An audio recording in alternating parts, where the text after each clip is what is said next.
Mute me, bud. I got a suplex, no one's doing it. When I came to fight, I got a figure four, I'll show you some more. With a big new 1, 2, 3, where the camel clutch, I know in the mud. You'll be getting the mercy of me.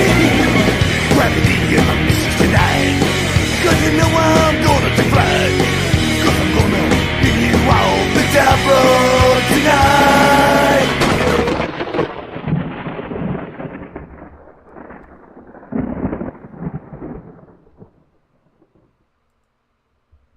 Yo, we are here, everybody. Sorry if that was a little hot for you guys. I know that it was kind of loud, but let me get this background music going. Little new thing we have going on this week. And, of course, as always, I am a.k.a. Dis. You can find me at AEW Disciplinary over on Twitter. But the star of the show, my co-host, Awful Wrestling. How are you tonight, Awful? I was doing great. You were doing until great. About 5 fucking minutes ago, when for some goddamn reason my microphone just decided to take a shit all over here. And I'm sorry for the curse words so early in the show, but I'm flaming. I'm ready to go. I'm ready to have a good time. But of course, what do they call it? The ghost in the machine. The monkey wrench always has to be thrown the fuck out there right before the show. It is not Dis's fault. I so badly want to blame him, though. that's Marv's gimmick. But you can't blame me. Yeah, yeah, I know. It's actually, and I'm trying not to be a hack. You're not a hack. It was weird because I came. Okay, so I had to go get a drink and finish up all the last minute stuff, and then I came back. And when I came back, Macho Man's on my TV. So I'm sitting back watching Macho Man. That goes away, and then suddenly I'm like, okay, I go, what was that, Awful? What was that for? And nothing. And then I kept, and then I'm like, Awful, what's going on? And it was just nothing. So I go to the chat, and I'm trying to see if you're in the chat. I texted you. People in the chat are making fun of us, especially of course they Mike are. G, because that's what he does. But all of a sudden it just worked, and here we are. So we made it, guys. We a few minutes late, but this episode of This Is Awful is off and running. We got a few things today, or tonight. Nice music, by the way. I like it, man. I like having the background. I like it too. The chat hasn't even mentioned it yet. Do I need to turn it up? Can they not hear it? I think it's leave it right enough. Where it is. All right. It's a nice soft bed. If you can't hear it, then if you can't hear it, put your headset on. Chill out with us for a little bit. That's what we're here for. Maybe grab a drink, grab a smoke if that's what you're into, and chill out with us tonight. Mike Glass in the chat already asking questions. He says, Awful, what was the song on the intro? On the intro? The music is done by a group called Dirtbox Racers. And they follow me on Twitter, and they gave me the song to use. I would use the gentleman's real name, but he has not asked for that permission. But great guy, and he let us use the song. It's called Top Rope. I will look it up. I will look it up for you, Mike, and send you the link. I don't think it's that easy to find on YouTube. It's one of those songs where it's just like, buried in the abyss of 20 years of video. You know what I mean? So, yeah, that's the song. Credit to Dirtbox Racers for Top Rope. You know what we should do? We should take it. We should put a link to it in the description down below. That would be cool. Yeah. Maybe every week we'll do a little shout out to them. Speaking of the description down below, as you can see, if you're in the chat with us right now, you can see that if you would like to support the show, there is a link down there, and if you send us a donation, it'll actually read your donation out on the chat. So if you would like to do, or out on the stream, I mean. So if you'd like to do that, go ahead. If you like to comment or anything like that, it'll come out. It'll come out as soon as it happens. We've got vocals? Yeah. TTS. We're big time now. Oh, shaka doggy. So we can't censor our. If they pay us, we can't censor them if we want to. It's just gonna go through. There's nothing we can do about it. Yeah. Now this is beautiful. That's a beautiful thing. Because that shows chaos. Well, I love chaos. Do you want to tell them the secret where you don't actually hear the show audio, so you don't have to deal with it? You can just keep talking and go through it, and I'm the one that has to listen to all the crap. If they spam us with a bunch of emojis or something where it goes butterfly 100 times, I'm the one that has to hear that, not you. So now we're Kevin Scampoli in the whole fucking show. I hear you. Yep, exactly. My favorite is when they do like pregnant man. Yeah. Okay, so he's got grit. So what have you been up to these past few nights? You watched Dynamite last night? You catch that hot Dynamite? Yes. It's been too long since I watched Dynamite, and I wanted it to be a little longer. Last night's episode was so chaotic, but in the worst way possible. It seemed like it was last minute writing on the show. Did you see it at all? I mean, I saw clips, but I didn't watch the full thing. I was yeah. I was out with the boy. Yeah, it's so much better to watch clips, and I was so impressed, not in a good way, by what I saw in the first half hour of the fucking show. I had to make a video. I was just like, see, if I told it with just words or just a simple tweet and nobody saw it, they wouldn't have believed it. They went through 5 storylines within the span of 27 minutes. And I remember sitting there going, this is never going to end. It's going to be debut after debut. It's going to be choreo grappling after choreo grappling with these goddamn young bucks. Oh, if you would have seen this match, I'm sure you and Max would have had a conniption watching this Cirque du Soleil happening right in front of your eyes. It was like that the entire match. And anybody in the chat who saw it knows exactly what I'm talking about. I had to spell it out in the video form because it was just that unbelievable. Tony Khan can't write an opening, a middle, or an ending to the show, and he's been doing it for 6 years. This was an anniversary show. Like, yeah, it was horrible. A horrible show. Hey, Ewan Cumia just tipped $5. Didn't leave a comment. Thank you very much, Ewan Cumia. He's a mod. Oh, thanks, Ewan. He's a mod with us now, along with Mr. Neckbeard. I bet you it was I took him by surprise. I just gave him the moderator title because he's a loyal listener. He's a follower. I follow him. I think. I'm not really sure. I'm pretty sure I do. And yeah, he's awesome. And shout out to Neckbeard as well. Yeah, we definitely trust him. Now this Alt Jake Takes On guy, I don't know if I can trust him as far as I can throw him. Speaking of Alt Jake Takes On, we might not trust him. But I did something. I used my executive power, and we're gonna have him on for a segment in 2 weeks. Oh, nice. Yeah, I thought it's always good to talk to Alt Jake. I like Jake. I like Jake a lot, and I don't care what all of you in the chat say about him. George messages me all the time on Twitter, and he's DMing me, and he's like, "Oh, I can't stand Jake. He's trying to take all the credit. He's trying to be a superstar."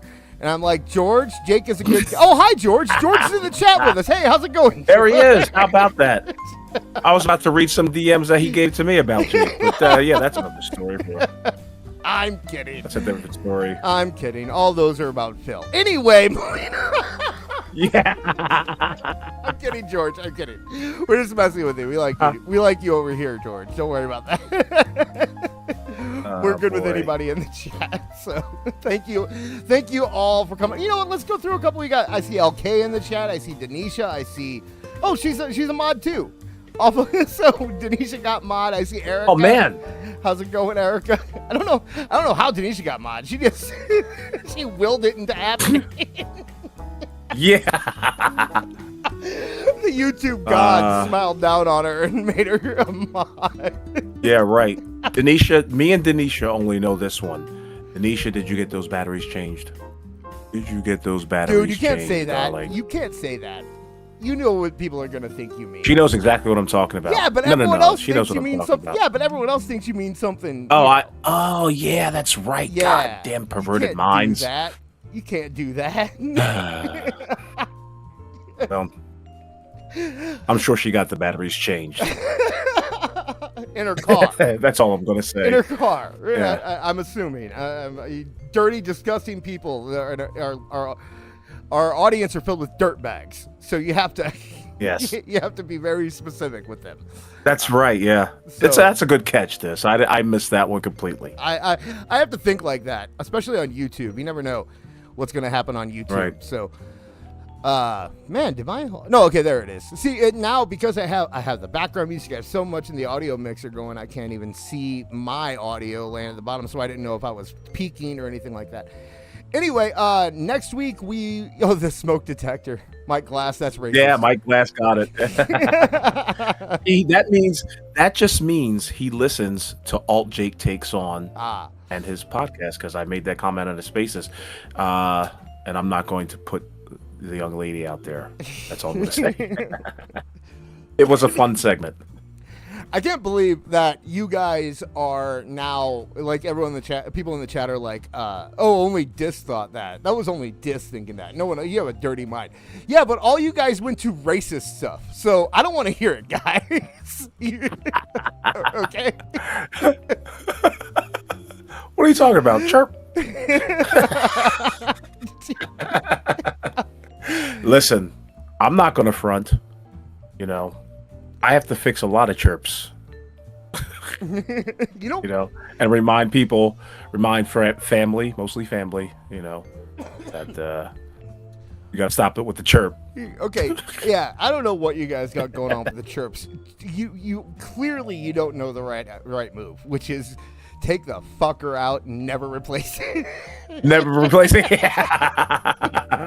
I got. Take your chances. I'm sorry. I got my smoke detector upstairs is good, and my smoke detector in the bathroom is good, and my smoke detector in the living room is good, but my smoke detector in the kitchen has not had a battery in it in about 3 years, because if I put one in that, it goes off every time I cook. Well, not every time I cook, but every time I cook like bacon, or right. anything that has any kind of grease to it. It immediately goes off, yeah. And then you got to turn around and you got to fan the fucker for like 10 minutes. And super sensitive smoke detectors. Oh, I hate those things. God, can't light a blunt indoors. I know, right? You know what I mean? Like, you got to go outside on the fucking porch. So I hate the worst. They're awful. And so the kitchen ones I don't have on, but the other ones I do. I want to get one. What I'm thinking about doing is I'm thinking about getting one, but not putting it on. But you have to put them on the ceiling or they don't count, right? Like, if you don't put it right. So yeah, I don't know what to do, man.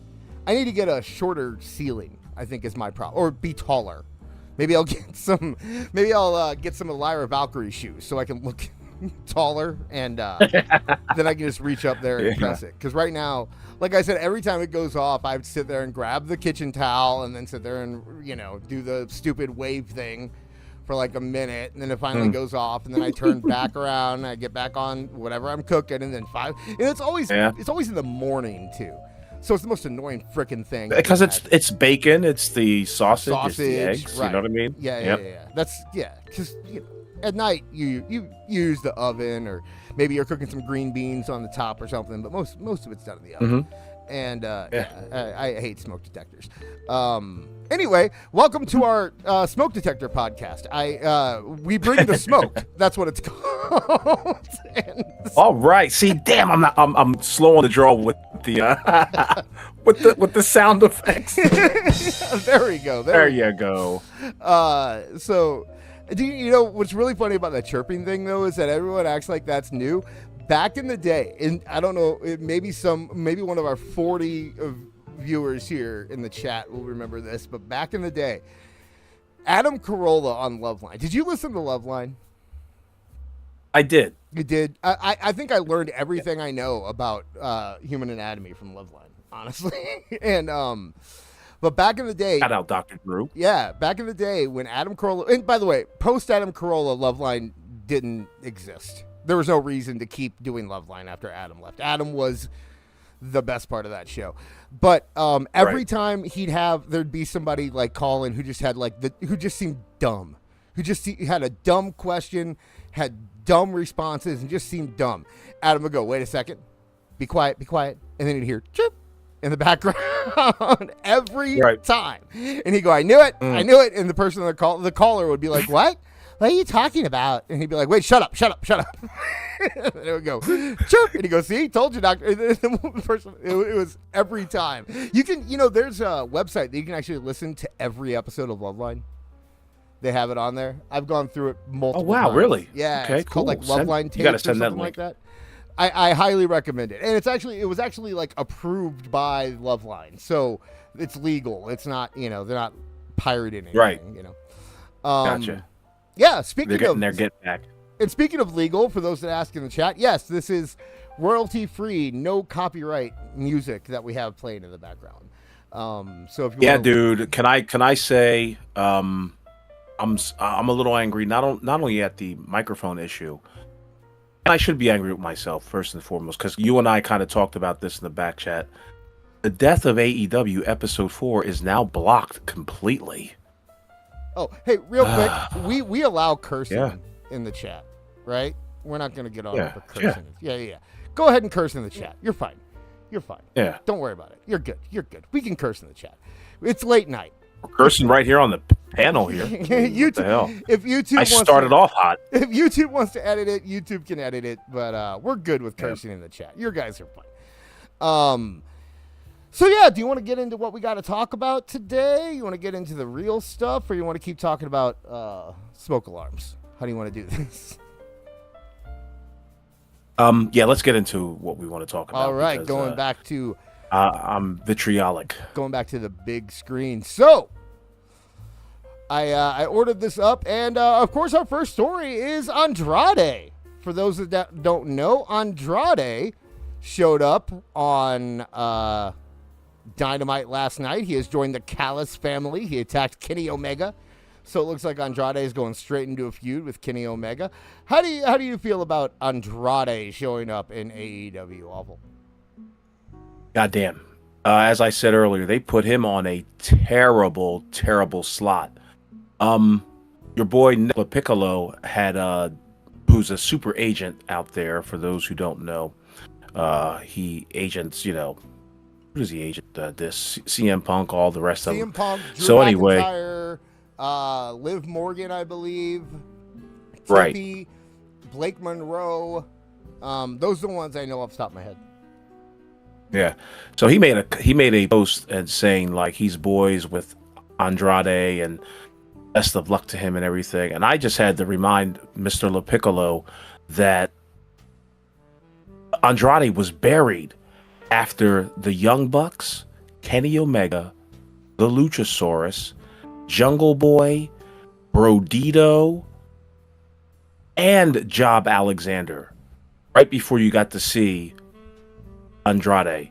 So already off the bat, his debut was stuffed in between all this 10 pounds worth of shit. And now he showed up, and to top it all off, they lined him up with Don Callis, who he himself is a ratings repellent. He's not bringing in anything, and neither is his faction. Just a terrible re-debut, but it goes into something deeper, and I'm glad you and I are talking about it. What are your thoughts about it? Look, I think Andrade is a fantastic wrestler. I will sit and watch an Andrade match any day of the week. I don't care who it's against. I like the way the man moves. I like the way the man does. He reminds me of like a Bret Hart. He reminds me of Dynamite Kid. A lot of those real smooth, clean wrestlers with, it doesn't look fake when Andrade's in there. He's so good. But how can you hire him back at this point? How can you, first off, if you just want to talk about the presentation of him, I have no thoughts about it because, what? You brought him as a heel. They did the thing where they had him in a mask, but it was his mask. So everyone knew who it was when he came in there. There wasn't anybody who was surprised when Andrade took off the mask. Oh my God, it's Andrade. Right. You didn't get that. Right. Say what you want about WWE's hide him in a hoodie type thing, but it works. It does the job. You don't know who the guy is before he takes off the hoodie. So putting him in his own mask was really stupid. Putting him with Don Callis is lazy. It shows that they were not planning on getting, there was no forethought put into this. This was not That's why everyone asks why like WWE takes so long, right? Or why they put guys in NXT. Like, why did Ricky Saints go into NXT? Or why is Jacob Fatu off TV for 3 weeks? Or blah blah blah blah blah. The reason is because if they don't have something that is going to like move them forward, if they don't have a plan for them, they don't put them on TV to just let them flounder and become stale. You keep them off, right, or you put them in NXT and you have them do something down there where it's not as big, and then you bring them up to the main roster, or you have them like Jacob Fatu was wrestling dark matches on Raw for a while, on SmackDown for a while he wasn't being used on TV while they tried to come up with something new. I would much rather you do that than rush Andrade to TV as fast as you can because he just so happens to be a former AEW guy. WWE did that with Aleister Black.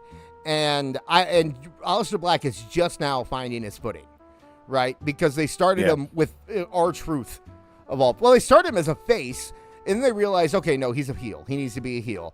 And now his thing with Damian Priest is just now finally getting some heat behind it. But it took weeks to get there because they just wanted to make that, they wanted to have the big moment where the guy jumps from one company to another. And I don't think it's worth it. I think I would rather you hold off, build a plan, and be able to kind of insert him into storylines naturally. Or maybe this is crazy. Do a vignette or two, right? Do a promo or two. Yeah. And play that before they come in. So you don't, because like AEW is constantly trying to do these surprises, and they're not, like Andrade wasn't a surprise. Everyone kind of, I don't think anyone thought that he was definitely going to AEW, but I also don't think anyone was like, there's no way he's going to AEW. He'll never go to AEW again. Like, it was always just like, maybe he'll go. Who cares? It's just, we saw what happened last time. Really? Because I had that assumption. I was like, why would he go back there? Because Tony's dumb. He'll hire anybody. Look at him. Who won't Tony hire? Name one person do you think Tony wouldn't hire besides CM Punk? Right? Let me think about that. Tony will hire. Yeah, I have no idea. Tony, he doesn't care. His main mission in life right now is Linda Hogan. Okay, Linda Hogan. Sure. Yes. There you go. You found the person. There's two. Here, okay, fine. Yeah. Okay. Tony Khan won't hire Jake. No, he hired Jake Roberts. Who's like a crackhead. He won't hire, what's his name? Who's the guy from the 80s who like killed somebody, but he's on the loose now? He like didn't get arrested for it. He used to wear a cowboy hat. He was at WrestleMania 3. I don't know. Anyway, he won't. I don't think. Yeah. See, like LK says, Tony won't hire Brock. I think if Tony would have known Brock was free and Brock would have gone to AEW, I think Tony would have absolutely hired Brock. 100%. Yeah. Why wouldn't he have? Yeah, I think. Stop it. You're saying he won't hire Tessa. I mean, I don't think Tessa's worth it, so I don't think it matters really. Like, I think if Tony, okay, I guess I should rephrase it. If Tony thought that he could get 1 ounce of stroke, 1 ounce of clout by bringing someone in, he'll hire them. If he can think that it'll get WWE to go, darn, for 1 second, he'll hire him because that's all he cares about. I got a question. Yeah. How do you bring back Andrade? Because it certainly has to be better than this. How would you bring him back? If I'm AEW, like what story? First off, I don't bring him back. First off, flat out. I mean, this is a man who went to Tony Khan and he asked for his release, and Tony Khan said, "No, I'm not going to release you." And then he went and grabbed. Then he beat up his buddy. Yeah, so he went and grabbed Sammy Guevara by the throat and dragged him in the room and slammed him up against the wall. He said, "Okay, now will you fire me?" Right. And Tony still said no, and he fired him a couple weeks later. If I bring him back, I would actually probably start him in CMLL, and I would have him. I would probably go off the MJF stuff that they've been doing on Twitter. I'd have him start in CMLL. I'd have him, because I'm sure CMLL has no problem taking him back. I'd have him work a few weeks in CMLL, kind of rebuilding his reputation. I'd send MJF there as soon as he's ready to go after he is done filming his movie, which I would politely let him do, by the way, because it's in his contract. I wouldn't be like Tony Khan and throw a hissy fit about it, make him go to Mexico or have him wrestle in tax for an hour. I would, but after MJF gets back from his movie, I'd send him down there and then have them two start something in there. And then when MJF is finishing up whatever feud you have for him on the storyline, or whenever he just comes back and cuts his promo, you just have him come back. You just bring him back, because what you've done, your audience is already an online audience, right? AEW's audience are, look at that dude. Look at that dude in the wife beater to the left. You're telling me that guy isn't, AEW Rev Tracker or something on Twitter? Like, you're yeah, I mean, some X error. Yeah, so he's one of those AEW marks. Some X error. So but all these guys know what's going on from online. They'll be hearing that MJF and Andrade are feuding in CMLL. They'll be asking for him to come to AEW at that point. So at least you've got a little bit of anticipation. And then you also make it sound like you're listening to the fans. You're doing what the fans want. The fans for weeks, the AEW fans even, have kind of been down on, until they brought him in, of course. Once they actually brought him in, it was genius. It was the best thing they ever did. But before, they were saying, I don't know if you should really bring him in. I mean, look what he did to blah, blah, blah, blah, blah. So you have him go down and see CMLL. You build a little bit reputation. You build a little bit on the feud. You get people talking, and then you bring him in when, the time's right. You don't rush it like this. I like it. That's what I would do personally. But like I said, I also wouldn't bring him in at all, because he's clearly a problem. That's probably the best answer. Yeah. But here's what I think.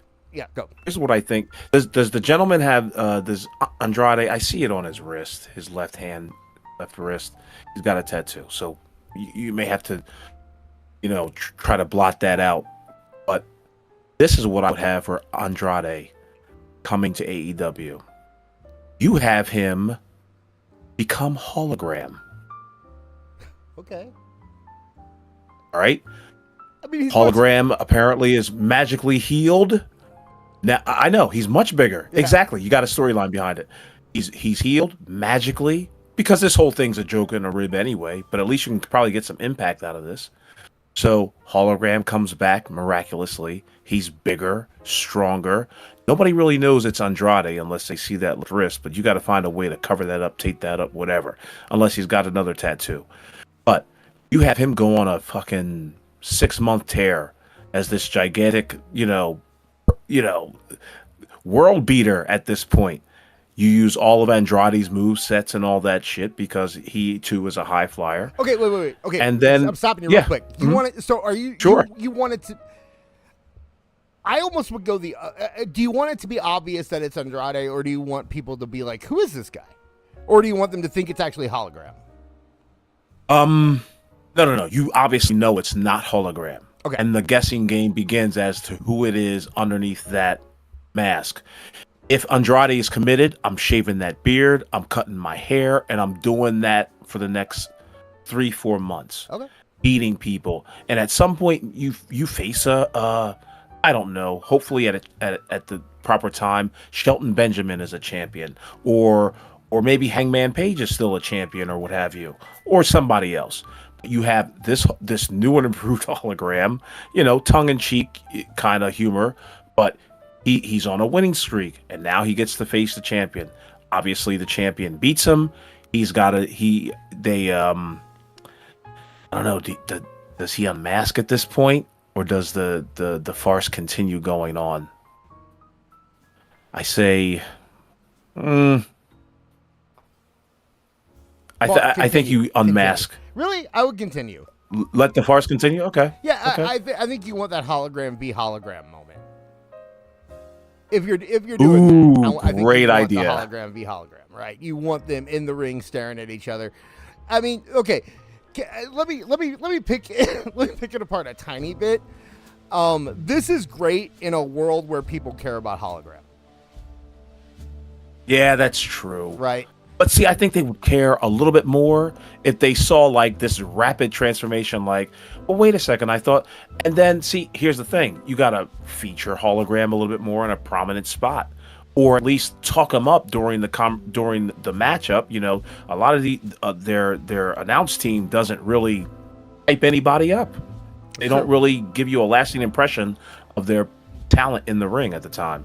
So you're right. A couple things have got to change, but your best answer is the one where it says, "Yeah, don't even hire him back." Yeah, that's. I don't know why they did that. Yeah. Oh, you know what? Here's option 4, because we've given 3 options right now that are better than the one they've given. Here's option 4.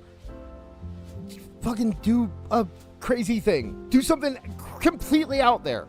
Have Andrade in the crowd for weeks and try to keep the camera off him. Make it real. Make it like you don't. Yeah. Want to show how about him, that? Right? That's good. And then have something like Sammy Guevara comes out for a match and suddenly a masked man in the crowd just starts choking him from over the barrier. Just chokes the shit out. I like it. Right? And then you have the police come and you grab him and you drag him out of the building. You don't know who he is. And then you have Andrade show up in CMLL and say, that was me. You want to know who that was? That was me, Andrade. And why'd I do it? Right. Because those American companies, they don't know how to treat us. And then you just make it a whole you could start a CMLL invasion angle with this, where he, or just like a Mexico versus America thing, something to get people talking. The problem is that all of these things that we're pitching are ideas that WWE are currently doing. Yeah, true.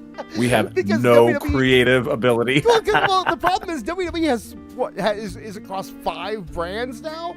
How can you come up with a storyline that they're not already doing in some capacity somewhere? Right. So the Andrade, I think the real answer is just don't hire the guy. He's never drawn a dime in America. Yeah, ever. No, dude, no upside. And no he's upside whatsoever. Good. He's good, but there's 1,000 guys that are good out there. So just find another good guy and bring him in. Andrade doesn't move the needle at all. If you, nobody's tuning in for Andrade. He can't even cut the. Go ahead. No, I don't even know why he showed up in the outfit that he showed up. I mean, Brown is terrible for television. True. Any chick or gay man will tell you that. And he can't even cut the fuck WWE promo. You know what I mean? He can't even come out there and cut that promo either, because he can barely. Because the man, who, by the way, this man has worked in the States for almost a decade now, and he still can't speak English very well. Stephanie Vicaire has been working in the States for less than 2 or 3 years, and she has improved dramatically. Andrade hasn't taken a second to improve. He just doesn't care. He thinks he's entitled to all this stuff. And it's a shame. It is, it is, because there's a lot of talent there, but he kind of has, I want to almost call it Alberto Del Rio syndrome, where he was treated in such a way in Mexico because he was a big fish in a little pond. And then he came to America and expected the same treatment and didn't get it. Mm-hmm. And now he's just throwing hissy fits everywhere he goes. He can't deal with it. And this is the shit that Conan kind of talks about, because Conan on his podcast has said many a times he's got to re-instruct these guys coming from Mexico to the Americas. Like, listen, you are a very tiny fish in a big pond now. This is not like some third world shindig where you're the top dog and you get all these amenities and all these, all these perks and all that. You got to work from the bottom up. And Andrade, Alberto Del Rio, a few others. I've heard Sin Cara to a degree. Sin Cara, I remember that. Yeah, Sin Cara, like they had this big timers disease, and I heard that it all comes from Mil Mascaras, where it's just like he was treated as such a big star, such big royalty, that when he came to the States and wrestled here and he found out he had the job, he would take the first plane back to Mexico just in order to protect his reputation. And these guys really do think that they probably do. They probably do have a great reputation down in Mexico. They don't want to see it spoiled. So when little Mexican kids come up here and watch the USA Network or TBS or TNT, and they see this guy jobbing out to Kenny Omega in a few months, they're going to be like, his star might fall a little bit. But his star has already fallen as far as I'm concerned. You're exactly right, Dis. You know what you mentioned? I said you were right with Sin Cara, but honestly, you were right with Conan. Conan went through it. Remember Conan before he came to America was Hulk Hogan in Mexico. Oh yeah, definitely. You know, and then he went to WWF and they put him in a mask and gave him a jetpack and said, "Get in the ring," and you know. That's how they humble you, right? Exactly. Well, he thought he was above it, and you know, kind of anybody would have been above it, maybe except Steve Lombardi or somebody. But the guy, Paul Diamond, I believe, was the one who ended up. Paul Diamond, yeah, that's right. Steve Lombardi, the jetpack would have never picked him. Yeah, you know, I mean, that's what happens to these guys when you come to America. They just and you know what? Maybe the message there is, don't come to America. Right? Like, I mean, if you come to America, you got to expect to, at best, go the Rey Mysterio route, which was Rey Mysterio floundered for at least 3 or 4 years before even getting his reputation in WCW, where he was a cruiserweight champion. Right?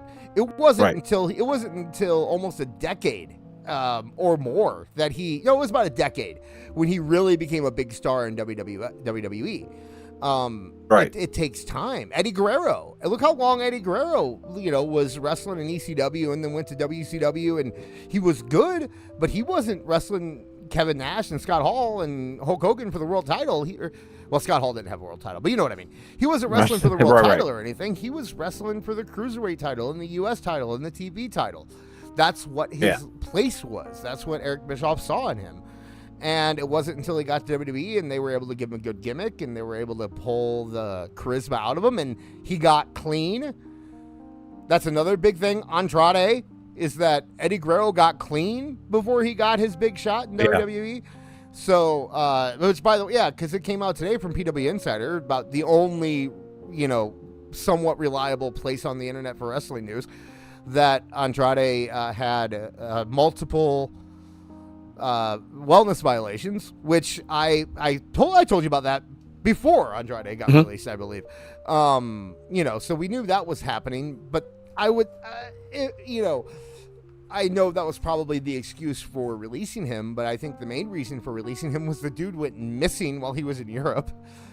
Just disappeared off the face of the planet. They were trying to get a hold of him, they couldn't. He was trust this guy. You can't rely on him full term. You know what I mean? Like, and I don't know what sort of checks and balances that Tony Khan has got over this guy now. Because if he doesn't have any checks and balances or any sort of parameters for this guy to follow, Tony Khan may be the dumbest billionaire in the history of planet Earth. But I can't see that. If you hire this guy, see, I don't know. He's gonna go on the job spree. Like Job Alexander has had enough. He's been on his back too long. It's now time for Andrade to see the lights in AEW once more. He's got to eat a little bit of humble pie. Andrade entered the company by kicking Kenny Omega, their only believable main event. I mean, I guess Samoa Joe, if you want to call Samoa Joe a real main eventer. They push him up to the title. They're going to try again. They're going to. Well, no, I mean, he should be a main eventer. He's over enough to be a main eventer. Yeah. But the problem is that they're going to have him lose to Hangman Page. I mean, it's just they don't take him seriously. Tony only takes him so seriously, So I don't unless you had him knock out Kenny Omega. I don't know how at this point you can take him and have him job out to guys. Hopefully he'll lose to Kenny Omega, but then the problem, this all goes back to why you shouldn't hire him in the first place. You job him out to Kenny Omega, and then he's worthless. He's worthless at that point. Yeah, you've killed. This might be this might be the time where Kenny Omega goes off television for like 6 weeks, and meanwhile Andrade's stock falls further and further because there's no interaction anymore with Kenny Omega, who wants to play video games or has got some sort of stomach ailment. And, so what's it gonna be? Like, do you really want to even have a program with Kenny Omega? That's what I'm saying. Like, he's so inconsistent as well. This is his 4th debut back. Kenny Omega? He's just now starting to wrestle. Yeah, he's just now starting to wrestle. I can't say on a week-to-week basis, but he's been shown more on television probably in the last 2 or 3 months than he has been ever before, because I guess he's back. I'll tell you what. I like post diverticulitis Kenny Omega way better than pre diverticulitis Kenny Omega. I think it humbled him. Sounds like a man who did not hear Kenny Omega's promo last night. I'm not talking about his performances in the. I mean, his wrestling. I mean, having watched all of the AEW pay-per-views because I have to. Kenny Omega's matches are usually a bright spot when he's on. I'm not necessarily talking about his performance. I'm just talking about his general mindset. Up until the Gail Kim thing last week, he seemed like he was. Excuse me. It seemed like he was at least had a change of heart. Although I'm going to give you guys a little scoop about the Kenny Omega Gail Kim situation. Ooh, please do. You know, there's 50 people here. Who cares? Yeah, dude. So apparently Rio might know something. Like, there's stuff that Rio might know. Like, it might not just be Kenny Omega being like, "Oh, I love Rio so much, I'm gonna protect her." It might be, "Oh shit, if Rio gets mad, bad things could happen." So pictures come out or something. What? Do tell. Spill your tea. I don't know what the bad thing is. I'm just saying that the impression that people have of Kenny Omega is that he loves Rio so much and he's like a big brother to her, and that's not what I've heard. I have heard that it is much more of a, "Oh crap, we can't let her get angry again, because if she gets angry, something's gonna happen, and we don't want that." So, yeah, take that for what you will. If you notice, Rio's murderous. No. Something. She's killed before. She knows something. Not that she did something. That she knows something. Oh. If you notice, no one else in AEW really jumped. Like, usually when someone comes out and gets on AEW, right? They get all. You see Ricochet, and who's the AEW Defense Force? You have Ricochet, Dustin, MJF, Dustin, Dax. Swerve. Yep, you got Swerve. And sometimes Edge will stick his nose in there, you know? That's typically the AEW Defense Force. None of them said a word about Gail Kim. They didn't. They kept their mouths shut and just kept moving. Kenny was the one who you never see Kenny doing raw, and not since diverticulitis, you never see Kenny doing rah AEW speeches or talking about how great Tony is or any of that stuff. Kenny just kind of, if anything, the only time I've heard Kenny really praise people is when he's praising people in WWE, when he's talking about how, like, you should respect Roman Reigns, or how he doesn't have a problem with CM Punk. You don't see him talking about other people in AEW. He came to Rio's defense, while the other people didn't. And I think that's really telling about Kenny's place in AEW, Rio's place in AEW, the respect that AEW has for Gail Kim. This wasn't AEW coming after Gail Kim. This was Kenny Omega coming after Gail Kim. If AEW was going to come after Gail Kim, AEW would have come after Gail Kim. You would have seen the whole Defense Force out making bad tweets about her, talking about how she, you know, is in bad faith and works for TKO, and she's old and she doesn't know what she's talking about and she's out of touch, blah blah blah, Jim Cornette fan, blah blah blah blah blah. None of them did any of that, right? Right. So, no social media posts, nothing, no tweets, probably not even any retweets of what Kenny Omega said. They just let it be. So that should tell you, I mean, that's probably to be expected, considering that Kenny has come out and said good things about Roman Reigns and has said that him and CM Punk are cool. The fact that he even said that means that, you know, obviously something's going on with him and Tony and AEW. And he's not being booked with the Bucks anymore or Paige.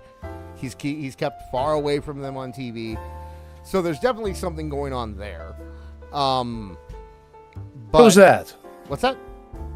You're talking about Omega still? Yeah. Yeah, he had a match with the Bucks last night. Right, but he's not in their faction. He's not in the elite. You know, okay, yeah, sure, but he's working with him on TV. Yeah, I mean, he can work with him. Whatever. He works with anybody, but he's you know, when they were buddies and when they were all cool and everything, it was like they were all a group. They were all a thing. Kenny Omega, how long has he been connected to the Bucks? And also his main storyline isn't with the Bucks, it's with the Don Callis group, right? Yes, by way of the Young Bucks as well. How is that? Wait, by agreement. Oh, yeah, okay. I mean, it's so convoluted. It's hard to keep track of. It's tough to keep up. Right. Yeah. So it's one big web of friends and anti-friends. That's all it is. Right. I'll just say, I guess I might be projecting some things that I know from what's going on backstage, but I'll just say Kenny Omega usually keeps himself backstage now. He doesn't really involve himself with.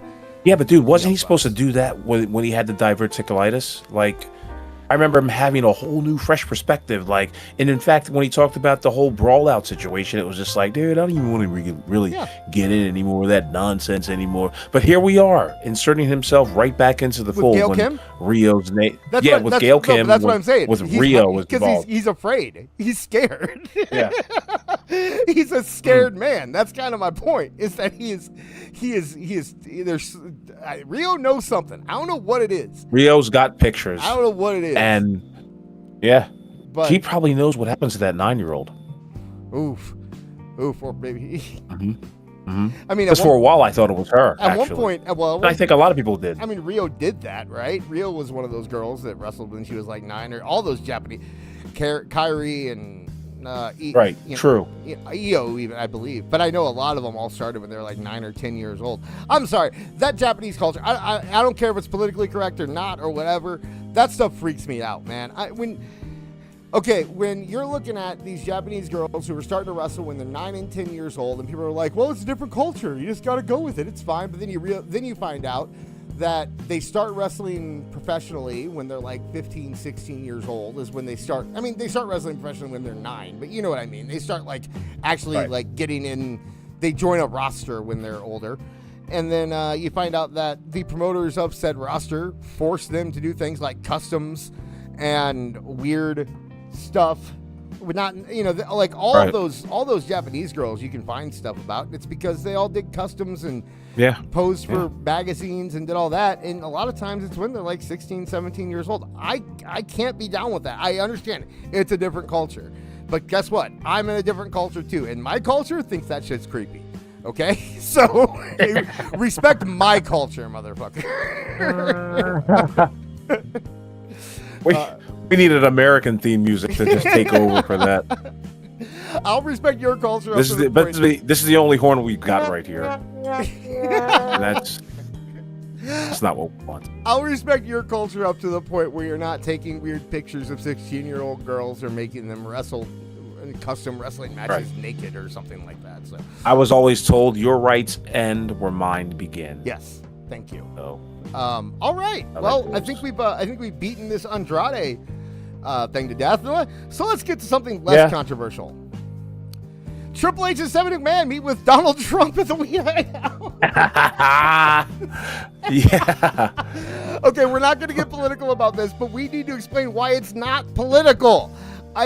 People are like, any big company the size of a TKO is going to take a meeting with the president, is going to appear with the president. It doesn't matter who the president is. And in fact, let's show this picture of Becky Lynch with Joe Biden. Okay? I'm showing that on screen right now. You can't see it. But here's a picture of Becky Lynch with Joe Biden. She met him at the White House. Why? Because she was invited to the White House to meet the president. If you're invited to the White House to meet the president and you represent a major company like TKO or WWE or AEW or anything, you go. Am I wrong, Awful? You do go when you're invited. Yes. Here's the difference, my friend. Here's a stark difference. Linda McMahon. Yes. Is the mother-in-law and the mother of Stephanie and Triple H. So she's in the White House. She's juiced in. This, and I hate to sound argumentative. I completely understand what you said, but it is political. I mean, it's political. That's what I'm saying. It's political in the sense that sure. It's political in the sense that the reason that you go is to get favor with said president. Okay, but I'm saying that if the reason they were invited was probably because Linda McMahon is in there, right? But the whole thing is not this. This isn't to say that WWE is supporting whatever. All it is saying that WWE is in enough with the president to get the invitation. However, if they had gotten an invitation from Joe Biden for Stephanie McMahon and Triple H to go to the White House and sign a bill about cancer research, are you telling me they wouldn't go? Oh no, they definitely would be there, and they would show it on the show because they're meeting the president. This whole idea that the president is partisan, that the position. I'm not talking about the man. I'm talking about the position of president. The idea that is a partisan thing has only been developed in the past 15 years. When I was a kid, if you got to meet the president, it didn't matter if it was Bill Clinton, George Bush, it didn't matter who it was, you were going to meet the president because it's the president. Okay? That's like, why wouldn't you meet the president? Right? It's about the office. It's about the position. It's about where it is. And to go on to now, would they have gotten the invitation from Joe Biden? Probably not. But they still would have gone if they did. And that's my thing. Right. Is that as a major company, you don't turn that down because you're currying favor with whoever is in office, which will help your company. I am of as a staunch capitalist, I am of the belief that companies should not have morals. Okay? Please explain this. Inherently, companies should not have morals. Their morals should be decided by the consumer, who is either choosing to consume their product or not consume their product based on something they do. But the company themselves should not base that on morals, quote unquote. They should base that on money, because they are a company and they're an entity made only to produce money and jobs and whatever. But it's for the economy. If capitalism is done correctly, no company will have morals. No company will make decisions purely based on the way the head of the company feels politically or feels about culture. They will just do what they feel will make them money. That is how I believe a company should be run. If I was running a company, I wouldn't let my morals, my politics, or anything be involved at all. It would all be based on the money. And the people would decide my morals by spending money or not spending money with me. And that's how it works. That's capitalism. Anybody? Let that marinate with the music. No. Let that one sink in. That's what I was going to say.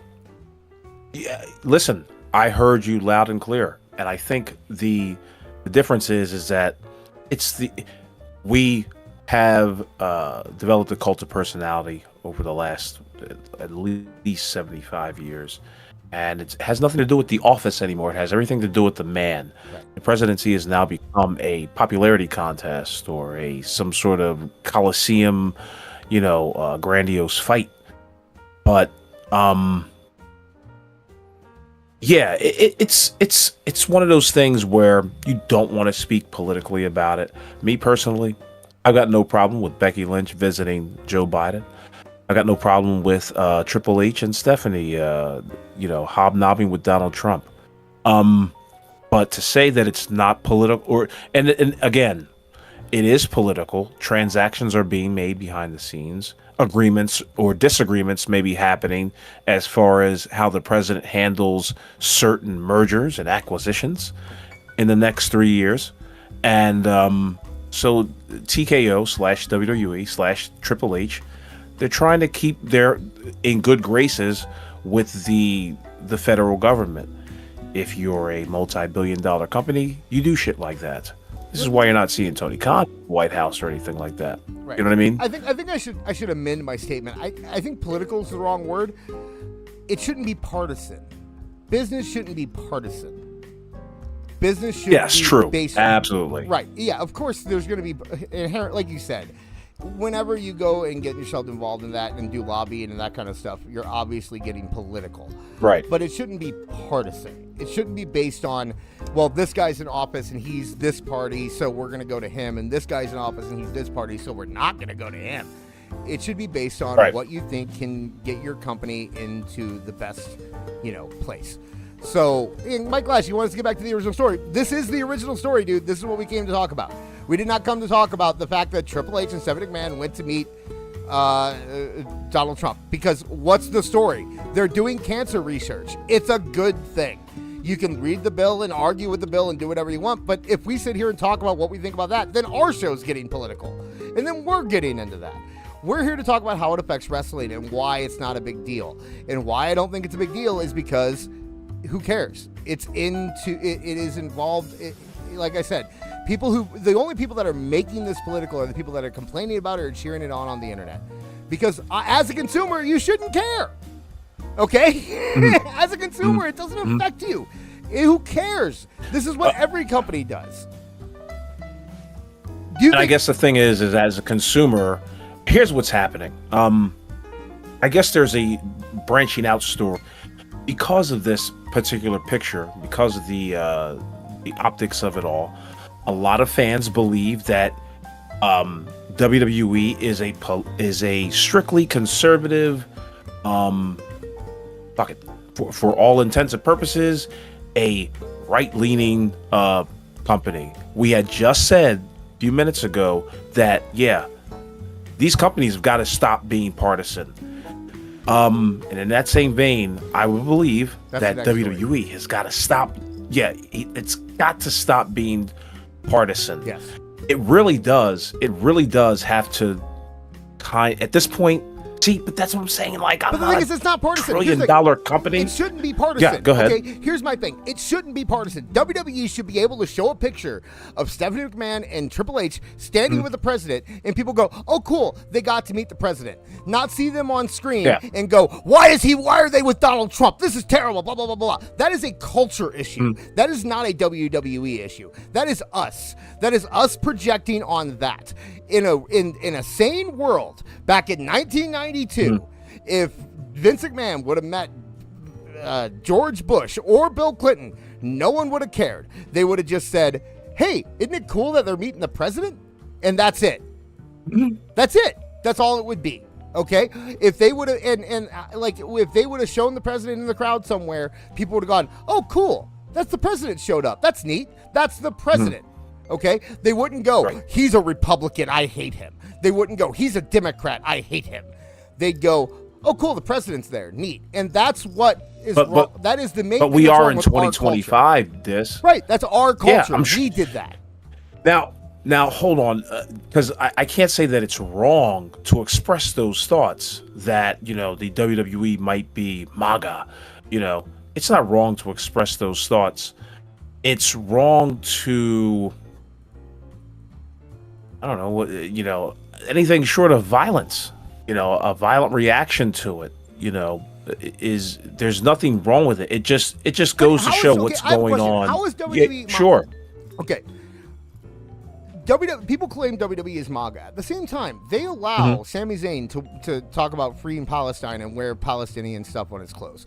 They allow CM Punk. Well, doesn't this MAGA movement include free speech? Well, that's what I'm saying. So, but they allow things like CM Punk and AJ Lee going out and wearing rainbow stuff on their clothes. They allow their wrestlers to go online and Ava Raine to go out and make her statements, and they didn't punish her. They're allowing these things. They just are allowing everything. And when Sammy wore Palestinian stuff on his tights, I saw just as many Republicans going online saying, "Oh my God, you can't believe it's whiny, stupid Republicans who can't take it." Same thing when Triple H shows up at the White House, you get people whining, "Oh my God, I can't believe," dude. This is what a company is, okay? You let your people do whatever they're going to do. Who cares? They're workers. The company is like, this is what they're. So I don't get the idea that they are partisan unless you want to just cut it out completely. Unless you want to say, okay, we're not going to visit the president, which I think is ridiculous. I think visiting the president should always be okay. And that's just what that's a statement on society. in my opinion. But I think visiting the president should be the line where you go, okay, if you visit the president, you're fine. Of course you're going to visit the president. But in terms of any wrestler, unless it's all or nothing, right? And that's kind of what WWE is. It's all or nothing. They're letting their guys go out and wear the stuff they want to wear and do the stuff they want to do, and they're doing all that, and they aren't coming out either way. It's not like WWE is showing a big picture of Donald Trump on the Titantron and saying, vote for Trump, everyone get out there and vote for Trump, right? Right. Which, by the way, go back to election time, how much of media was out there saying which side to vote for one way or another? How many times did you watch MTV in 2005 and when they were saying get out the vote, or 2004 when they were saying get out the vote, but it was really just a commercial for John Kerry? These guys weren't doing that. They didn't do any of that crap. They weren't telling you who to vote for. They didn't try to influence the election in any way. So to say that they are one side or the other, I think WWE is the only company that really is, in terms of what they produce on television, very bipartisan. They don't say they've never come out and said that this is our agenda. Now you might look at the people in particular that run the company and you might say, well, they think a certain way, or you might look at the wrestlers individually and say they think a certain way. But and to be fair, AEW's been this way too. AEW has not come out and said this is who you should vote for, this is how you should do that. They've let their wrestlers do that, but AEW as a company has never taken a stance. And I think that if, to me, in a perfect world, I would say don't allow any of it. Don't let any of your guys go out there wearing anything like that. And at the same time, you can visit the president, no matter who it is, as the head of the company, and that's fine if you want to represent the company at the White House. But in terms of showing political support or showing support for causes, I don't think that belongs on TV at all, no matter which side it is, personally. So no abolish ICE shirts, no pointing the finger at multinational and or multi-sexual flags in the crowd, and no MAGA hats, and no MAGA hats. Yeah, none of that stuff. Just leave it at the door. If they want to talk about that on their Twitter feed, let them, because people can block them. The end. Right? That's what, in my opinion, it should be. But we don't, like everyone has been telling me in the chat, we don't live in that world anymore. I'm just telling you the world we should live in. Not, we should. There you go. Dictator diss. Dictator diss. I'll rise to power. I'll become dictator, and then I'll say, do whatever you want, and then I'll quit. That's what I'm an anarchist from back in the day. I guess we should just move on. We're already talking about it. Hangman Page urges fans to complain to TBS and HBO Max about ICE commercials during AEW Dynamite. This isn't going to be political at all, though, because we're just going to tell you the truth about why that ICE commercial aired during Dynamite. Yeah, I mean, let's face it. Well, you explain it, because I am not that. It's a business. Okay, yes, please. Okay, so every network has to run a certain amount of ads for public things, right? Whether it be something that says don't do drugs, don't smoke, or it could be PSA. Join ICE, PSAs, stuff like that, right? They have to run a certain amount of those. They typically will run those at times when they can't sell ads. And the reason that they're running things, or what they'll do is that people will buy cheaper ads at lower rates because they aren't picking where they're airing. They're just buying time that can be aired anywhere. And that's a gamble, because you could get good time or you could get bad time. When they don't sell ads, that time is called make goods. And they have to put ads. When they don't sell ads specifically, they have to put make goods in those spots. ICE running ads during AEW Dynamite is just because TBS has to do make goods, because they're not selling ad time during Dynamite. So the idea that Hangman Page is coming out and urging fans to complain to TBS about something that he cannot change because it is a make good and there's nothing that he can do about it, and there's nothing that the fans can do about it, there's nothing anybody can do about it, is hilarious, because all he's trying to do is virtue signal and get people talking so that more people will think that they're good people. That's all he's doing. There's no chance in hell. You know what's funny about? Go ahead. You know what's funny about Hangman Page? He didn't post this campaign on Twitter or Facebook or Instagram or even he did it on goddamn Blue Sky. Okay, and this won't be political either.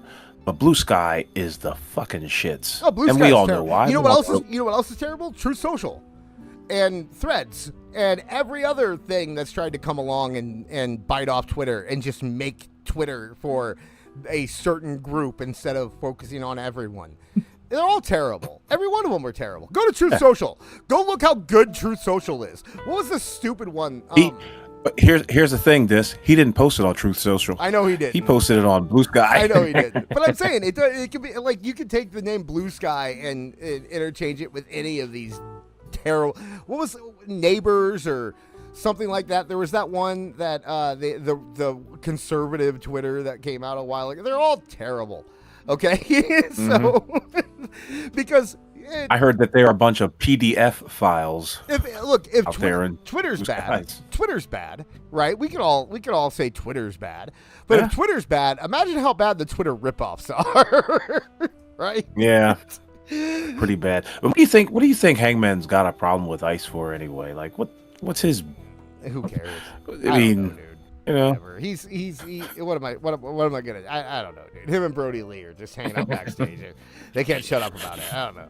Trying to make this a political show. That's what I was trying to do the last 20 minutes. Like, I'm not gonna do it, dude. All right, let's get our skin. I am, dude. I'll tell you what. I try to live okay. Here's the truth about this. Okay, I live in rural Missouri, and people think rural Missouri that must be super conservative. It's not. You know what it is? It's nothing. None of us out here ever truly talk is about nothing. politics. No one mentions politics. No one thinks about politics because everything that matters to us is within about 50 miles of us. We have everything we need out here. We don't even deal with you people. That's so I can be apolitical here where I am. I have it's multicultural.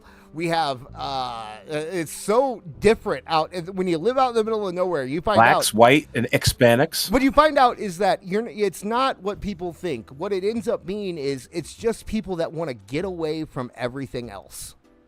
Right? People don't come. Yeah. People only come out here to get away from the city, and they're getting away from it for one reason or another. And I don't care what that reason is, but that's what it is. You know, that's what they come out here for. So, and as long as you're out, and the main rule out here is don't get in anyone else's business. Okay, I don't want to know what you're doing. You don't want to know what I'm doing. That's why we live half a mile apart. You know, if we wanted to be part of a neighborhood association, we'd live in the city. We don't. Leave me alone. Like you. Yeah. I also live by the countryside, and it's a funny thing. During the election, like I saw a lot of Kamala signs, saw a lot of Trump signs, but the day after election, all that shit's gone. Mm-hmm. Because you know why? They care enough, but they don't care that much to where it's just like, you know what? I want people protesting in my lawn. Right. That's what I want. I want constant harassment because they know it's 2025, and they also know that just like in most rural areas, there's a respectability factor. You know what I mean? Like, just like you said, don't fuck with my shit. I won't fuck with your shit. All right. The most you can do is make a U-turn in my driveway. Okay? You come any closer. Yes, I was going to say, the only sign I see out here on people's lawns either says garage sale or it says, if you're found here at night, you'll be found here in the morning. That kind of thing. You know? Oh, man. We have apples by the side of the road. They sell corn and yeah. Oh yeah. I see plenty of signs that say like eggs $2 or something. Nobody does that stuff out here. That's why I like it out here. You can just the biggest election for me is the sheriff. Right? Like that's the one that matters the most because the rest of them, they don't really affect us too much. We've had FBI run out of our county by the sheriff. you know. So we had a guy growing pot before it was legal. We had a guy growing pot up the street, and the sheriff came. And the FBI came, and apparently they stopped at the sheriff's office. And the sheriff's office was like, I think that guy's been out of town for months. We can't authorize a search of his property. I don't know where he is, and you know, that kind of stuff. So, and then of course, you know, the sheriff tells everybody, yeah, I ran the FBI out of here a week ago. They came. I love. This lives in Dodge City. I love living out here, man. I got a square. Fucking unsmoke ass. It's fun. All right, we're going to move off of this story now. We're going to get to our final story of the evening. Everything has to be something political, kind of, right? NXT vs. TNA Invasion has been changed to Showdown because of Israel. Because oh, damn Jews. Look, this is why I think this story is funny, because if it had been anywhere, if it had been anyone else, like WWE, when they had this problem with Germany, right? They were like, oh, well, you know what? We'll change it for you guys. It won't be called Elimination Chamber in your country, but everywhere else is still to be called Elimination Chamber.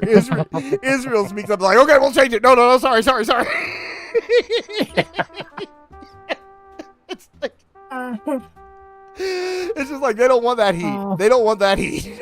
They are running. No. Oh man. I'm sorry. I talked about it on Toonie Talk a little bit. I just don't care because I get it. You don't want, in the middle of this, you don't want that heat, dude. You like it just. You don't, man. If you're that company, if you're TKO, on this. Is it because of the overall, you know, issue of just having, you know, invasion being called invasion, or is it because of the people who are, you know, protesting? Whatever, dude. I don't care. What are you afraid of? Here's what I do. Here's what I do. Okay, they go. I hear, you know, Invasion is a weird pay-per-view to have on October 7th. They go, oh shit, never mind. Okay, change. No. Out. Never happened. Clear it out. It never happened. I don't know what you're talking about. Yeah. It was called, this was a storyline. Did you see that they changed it into a storyline? Yeah. They had Santino Marella come out and be like, calling it Invasion is stupid. We should call it Showdown. This isn't an invasion. And they could be like, no, this was our plan the whole time. What are you talking about? We were never going to run it on October 7th. Like they just so obvious, and this whole thing is funny, you know. And of course, it's taking place during a Jewish religious holiday, right? So, but it is funny. I mean, come on now. I like what Kev said on Tuesday. Like, is WWE really supposed to, like, if we were to check the history of today's date, you know what I mean, or when WrestleMania happens, and come to find out, like, 3 million Turks were killed on this day. You know, like, wait a second, we can't call it Turkish WrestleMania. Clearly, we don't care that much because we did a whole a whole tier list based on atrocities in other countries. Yeah, definitely. So, to us, it's not a big deal. But I'm telling you, man, any company that big would have done the exact same thing, because it's like, no, sorry. You guys run too much. You guys. You're trying to take us off the air. Yeah. We don't want that. We're gonna go with it. What do you want? You want us to? You know what? We're gonna introduce a new wrestler. His name's Jaime Schlossenberg. You'll love him. You guys will love him. Okay? Yeah. I promise. He's gonna be played by. I heard now the old Western cowboys have a problem with the word showdown now, so there might be an issue going on with that now. Oh gosh. You know what's funny is that happens. They're like, who gives a shit? Whatever. They don't care about that. Yeah. They don't care about any of that. The only reason they care is because it's Israel. If it was anyone else in the world, they would have been like, I don't care. Yeah, personally, I don't care that we called our pay-per-view. Like yourself. Taiwan is a real country. You have to deal. We'll change the name in China. In China, it'll be called, Great Balls of Fire. But everywhere else in the world, it's going to be called Taiwan is a real country, and you're going to have to deal with it. but it's Israel, and it's like, oh shit! No, WWE presents H-Bomb. Brought to you by Skittles. Live from Japan. Yokohama, Japan. Like I said, they just wouldn't care. They just wouldn't care. If it was anyone else, they wouldn't care. But this, it's back. It goes back to what we were talking about earlier. How culture and politics have gotten way too close to each other.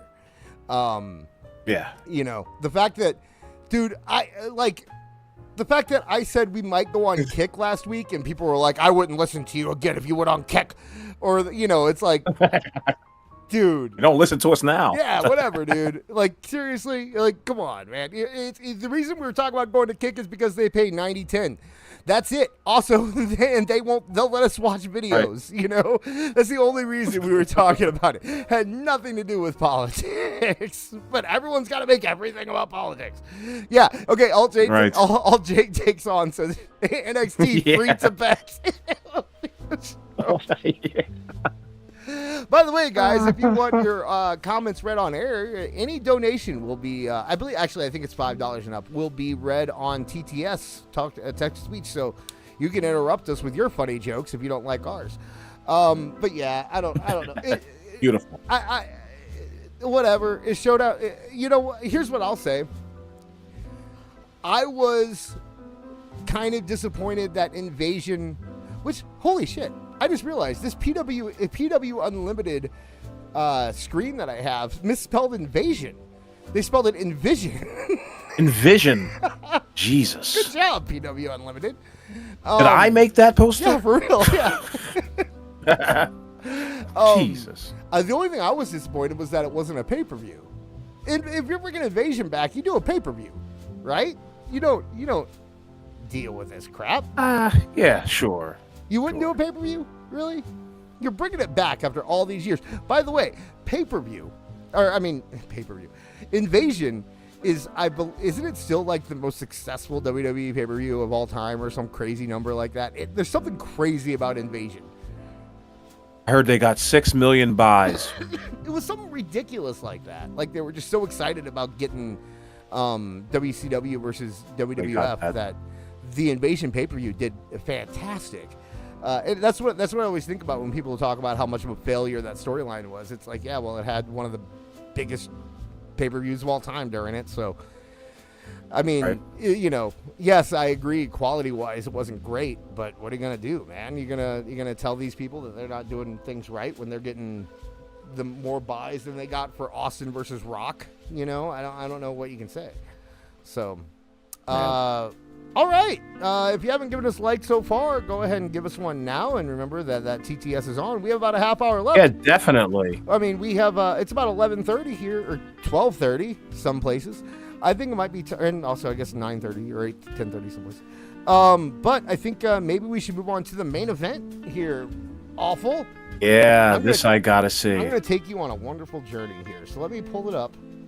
Now, you guys got to give me a second because I got to make sure everything is, I have to get everything set up correctly here. That takes... But in the meantime, if you haven't already, hit that like, subscribe to the channel, and I thank you guys for all listening in.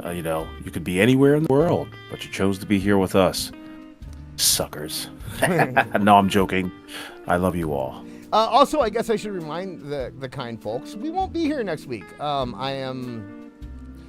going to be traveling, so we will not be here next week. We will be here the following week, though, and that will be when Jake joins us. I have to hit my...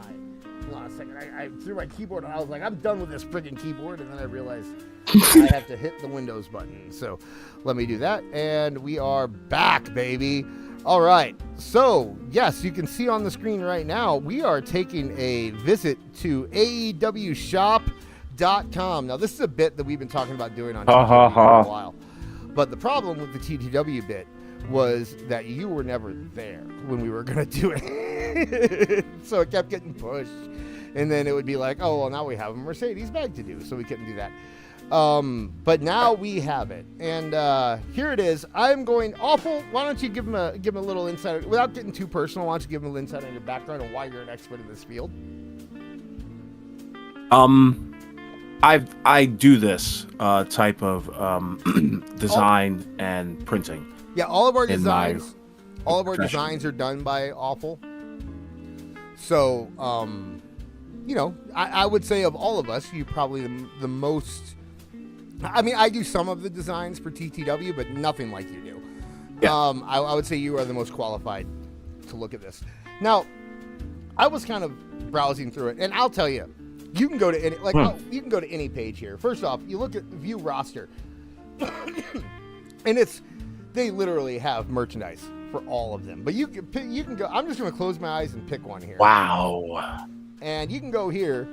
Okay, you chose Jay White. Yeah, Interesting. So you okay. can go here and immediately see the. I mean, I guess none of his merch is too terrible. I mean, I don't know if that. Click on something. Let's see some close-ups here. You want to do the shirts, or you want to do? Man's got bad eyes. Yeah, let's stick with the shirts. Okay, so let's go to this Switchblade one that we got down here. We got this guy right here, Switchblade. With a Switchblade era, and there's a 5 in there for some reason. Okay. I will say, looks, from the naked eye, it does look a little AI to me. Yes. But at the same time, it's okay. I mean, there's no indication that it's a professional wrestling shirt. The AEW except for the little tiny AEW at the bottom, but even still, it's a good design. I mean, nothing too terrible. What was that price? $20-$30. Holy shit. Okay. Yeah, this is the prices are ridiculous. So we just have to get. And could you go up on that t-shirt? Zoom in on that t-shirt again. Just the logo. All the way to the tag. Yeah, I'd like to see the tag. Gideon. Oh my God in heaven. Okay, so AEW, whoever is running their merchandise store, please do yourself a favor and get rid of that goddamn tag. Gildan is one of the more, is one of the more ubiquitous brands out there. Well. They're good, but they're cheap. Let me show you something. Sure. Let me show you something here while we're please. on it. This will, I think you with your eye will notice what I noticed very quickly, but let's go to the mugs and drinks category here. All right. Okay. So, here are the mugs, right? From my experience, being someone who has had podcasts before, who has had brands online before, I know that all this is they're using a printing company that can put that logo on any mug that they want. And really, there's no reason they couldn't. I mean, I'm showing 32 right now. It doesn't look like they have more. So, I mean, I have it on show 32. Obviously, there's not 32. It looks like they're leaving it to a small amount. But hypothetically, they could take those logos, put them on. These are print to order, is what I'm saying. Yes. Right. These are not. They may have an inventory. Just to be sure that, it goes out in a timely manner. You think so? I don't know. How much they order, I'm not sure. They could be there could be a third-party printing service that they use. I think the only thing that might be in-house as far as AEW's merch are probably their t-shirts. I'm not sure if Colt Cabana is still behind that project. But oh man, I saw some shirts. Oh boy, are you kidding me? Like what? Yeah, please zoom in on that. I said 2. Aubrey Edwards. official. A horse sound for this broad. But that is terrible. Yeah. And what's funny is that I clicked on clearance to get there, right? Now, let's go down on the clearance a little bit. And you can see there's some Thunder Rosa shirts.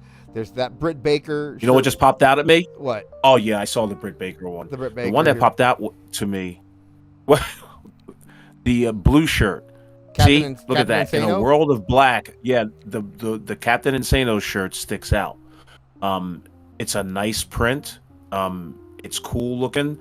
I don't know what the hell Captain Insano is, but it's a Big Show. Remember, so Big Show played Captain Insano and Waterboy, and Tony bought the rights to Captain Insano because they thought they were gonna. Whenever they used Big Show, they were gonna use Captain Insano, and then they never did. Okay, gotcha. Yeah, just by you scrolling down, that was one that was eye catching. What's eye catching? All the other ones. Yeah. Oh, see, all of these are just like very basic, and what makes me angry? I mean, not angry, but a little angry. I mean, like. You got the Darby Allin one here, right? And then you got right here, you got Darby, and then you got the Aubrey, and you go down a little bit more, and you got the Thunder Rosa, and you go down more, and you got the Britt Baker. These are just JPEGs that are slapped on. You know what I mean? Like, there's no design. Right. Like, you can see the borders on a lot of these. Yeah. Which is ridiculous when you're talking about a company like this. And yes, there is like LK in the chat says there's more than one Aubrey Edwards shirt. Let's look at another one. Aubrey Edwards, here she is as an anime character, because that's what you want, right? But an AI anime character, and clearly AI. God damn. That's another thing. That was an accident. I didn't mean to show that FTR one. These are the clearance ones, right? But look at the prices. Still $29.99? Yeah, they marked them as clearance, but they're still $29.99. Up and down. That hat, the Orange Cassidy trucker hat, Grifters, with him giving a half a thumbs up, $29.99. The private part. Hold on, stop right there, bro. Mm-hmm. Mogul Embassy. Yeah. Logo pullover. Can I see that one? Mm-hmm. That is the ugliest fucking hoodie I've ever seen. Once again, look at that. Oh. There is no thought in that design. None. No. And it makes no sense to anything. The Y looks like an X. If anyone saw this shirt and didn't watch wrestling, they'd think that it said Mogul Embassy X, and it wouldn't make any sense. Yeah. This is bad enough, but I mean that's not the worst, because you get down a little further. And you probably didn't see this. Justin Roberts has a shirt. Oh, no. What the fuck is that? Justin Roberts, because he says North Carolina. So he gets a shirt. Coming to a Goodwill store near you. Holy shit. Now, also, if these are made to print, if these are made to order, which I'm assuming they are, if you ordered any amount of Justin Roberts shirts, I'm sorry. You don't deserve to be in business. And look at that MJF shirt, the Wolf of Wrestling. Do you see that one? Yeah. God bless it. It's just, and that's $25. $25. There's barely any art on it at all. This is You know what? You know how they're able to do this? They're able to do this because they use a process called direct to fabric printing, in which they run the shirt through a printer, and with, I guess, maximum time, maybe 30, 40 minutes, they've got a shirt.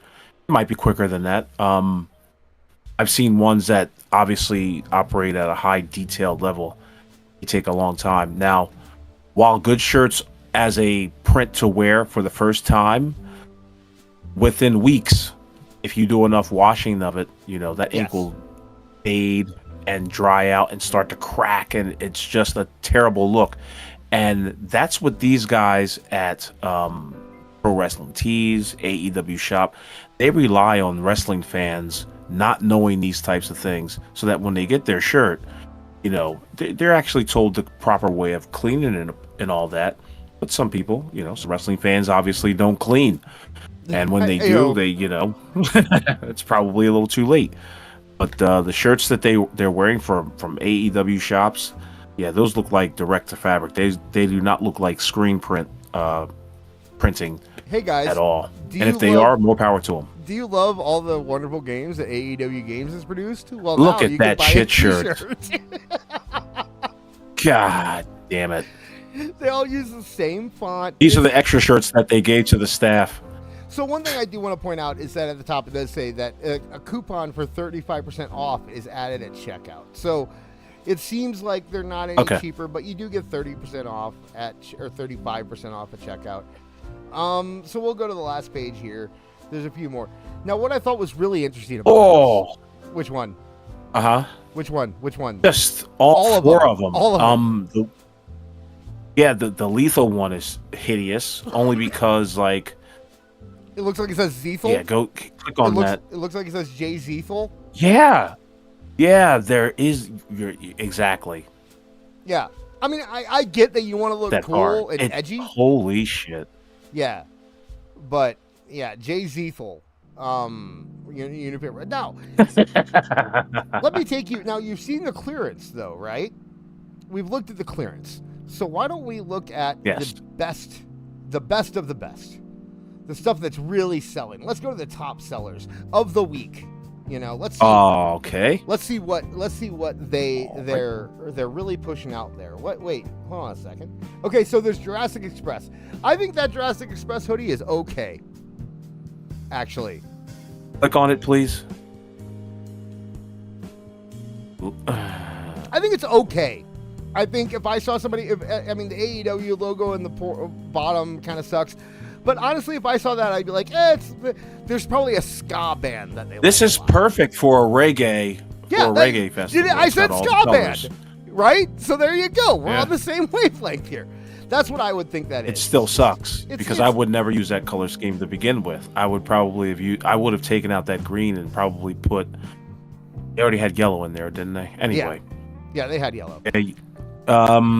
But here's the reason I wanted to come here is because if you keep scrolling down, what's this? What's this one right here? Wait a second. In the top sellers, suddenly you have the Aubrey Edwards I Said 2 shirt that we saw in the clearance section. Oh my God! There's no way. There's also in the top sellers. Here's my theory, Awful. I think that if they sell, look at this, Big Black and Jacked is on top sellers. Right there. And look how many pages of top sellers there is. There's 5 pages of top sellers. Here's my theory. I think if they sell one item, it's a top seller. I think these are just the shirts they sold this week. I say more than 3. I say like 3 to 10. You think they sold more than 3 Aubrey Edwards I Said 2 You can put those shirts? schematics in any sort of merchandising website. Who on earth bought an Aubrey Edwards I Said 2 shirt? Who? Aubrey Edwards, for one.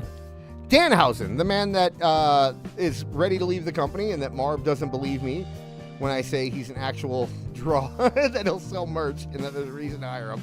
Oh, I don't believe you either. Oh, you're wrong. You're wrong. He is a merch machine, dude. I'm going to change this to 96. We're going to load up a whole bunch here. But he is still on the bestsellers list. Mind you, he had one shirt on the clearance list, but that's about it. So they're still making money off that, man. How do you like that AEW zip hoodie? Because does that look familiar? It's not the right color, but yeah. There's small, medium, large, and Donnie Ray Birchfield. Do you think they have that on here? Do you think they have that shirt? We gotta find it.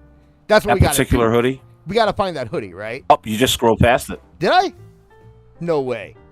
I think you might have. I don't think I did. Let me. Oh, darn it! Now I can't. Okay, there it goes.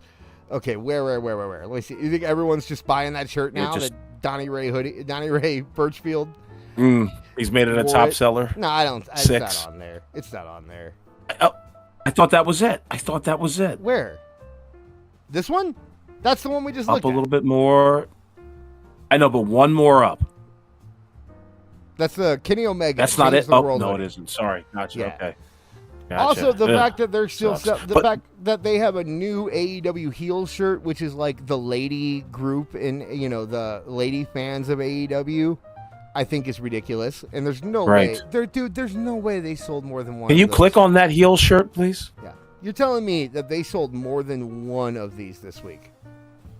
In a week, you're telling me they sold 3 of those? Damn. That's a top seller. Who bought that? I'll tell you what.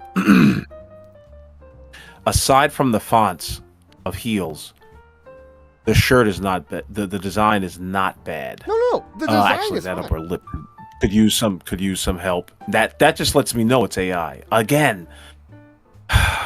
Damn, I was just about to big up an AI artwork, and there's nothing wrong with that. But like, as far as like the font, it could be changed. It should match the design of the artwork. Can I also say that this website is made terribly? The fact that I can't click on just apparel and get a whole bunch of apparel, I actually have to browse everything. Right.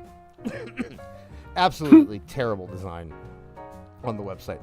I can't They've got a bomber jacket. I can't find hoodies anywhere. Okay, sweatshirts and hoodies.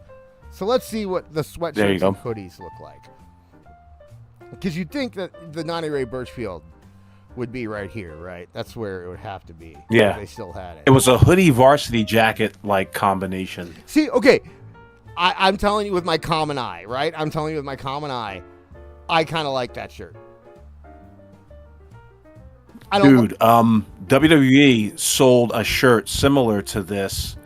Honestly, I kind of like this one too. When Samoa Joe was there, and it was awesome. I kind of like the Bandito shirt. I mean, I hate the color. If that's the only color that they'll give me, then no. But I kind of like. It should look dirtier. It looks a little too clean, if you ask me. Yeah. That design. Yeah. The wanted Bandito design, yeah, a little too clean. Mess it up a little bit. Give it some distress. For his gimmick, though, I guess I'm kind of into it. 1, 2, 3, 4. So they're saying, and it's a design we're familiar with. It's Western. It's cowboy. There it is, right there. There it is, buddy. Oh boy! For your Donnie Ray Birchfield Halloween costume. Can we? Yeah. Can we take a look at the price on that? $54.99. And can we click on it to find out if it's embroidered or screen printed? Oh, you think it'll tell you? I think so. Let's hope so. If it's worth a damn. Let's see. Oh, and so there's options. Type of garment.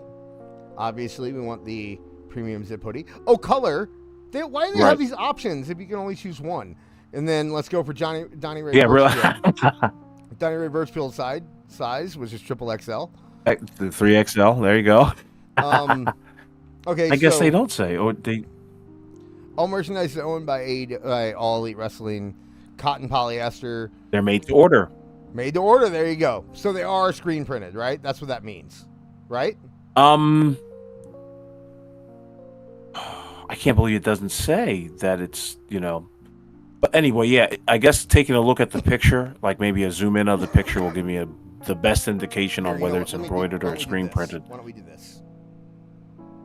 Oh, it's screen printed. I can tell because you can see a border on it. Yeah. So well, see, no. Obviously, that's a design plastered on the back of a blank hoodie. Right. I'm going to assume that the back is screen printed, and I'm going to assume the front is embroidered. Okay. But even so, it's not the coolest looking hoodie. Now, here's what I don't like, is that we talked about it earlier about the idea of just doing a t-shirt with a JPEG on it and throwing it out there. Why do they keep doing it? Like, you do it once, and it's an artistic choice. Like, for Orange Cassidy, it kind of makes sense, right? The idea of Orange Cassidy's whole gimmick is that he doesn't care. Right. So this is a shirt for Orange Cassidy. And he came to the ring wearing a JPEG shirt of himself. Right. So this makes sense for him, but why are you doing it for Aubrey Edwards? Why are you doing it for Bandito? Why are you doing it for Thunder Rosa? Why, you keep doing it, and at some point, it stops being an artistic choice, and it starts being, we're lazy. And also, I think this is AI. That looks weird. I think that's AI. It does look weird. I don't know why, but I think why would they do AI. that to themselves? Because I don't know. I was trying to come up with a joke and I couldn't but look, okay, and see, this is what I was talking about. So like it was fun once, but they did it again. It's a picture of him wearing that shirt, and then if you go down, like here's another one. A white tee, $30. And here's this. Here's another JPEG on a shirt. Like boy, that is so lazy. All right, so we're gonna. That is really lazy. For the finale here, let's go through the roster, and here's everybody on the roster. They all have merchandise, and when I say everybody, awful, I mean everybody. Here is Aubrey Edwards' merchandise page. Now you saw that she had one shirt, maybe two shirts, and you felt ridiculous about that, right? How about three? How about entire holy shit merch? And this one isn't clearance, by the way. This beautiful AI picture that you have. That's a damn shame. That is a Edwards. damn shame. And then but it's not just Aubrey Edwards. I mean, look at this. Look at this. Look how much I'm scrolling here. Who on this page actually deserves merchandise? I mean, Danhausen's still on that page, by the way. Of course, did you notice that? Yeah, you want to go to Danhausen, by the way? You want to see what I'm talking about? Here's what I'm talking about. Yeah, please. Look at this. That's why Danhausen that's why WWE's going to sign Danhausen. Because look at all this merchandise. And it sells. Okay?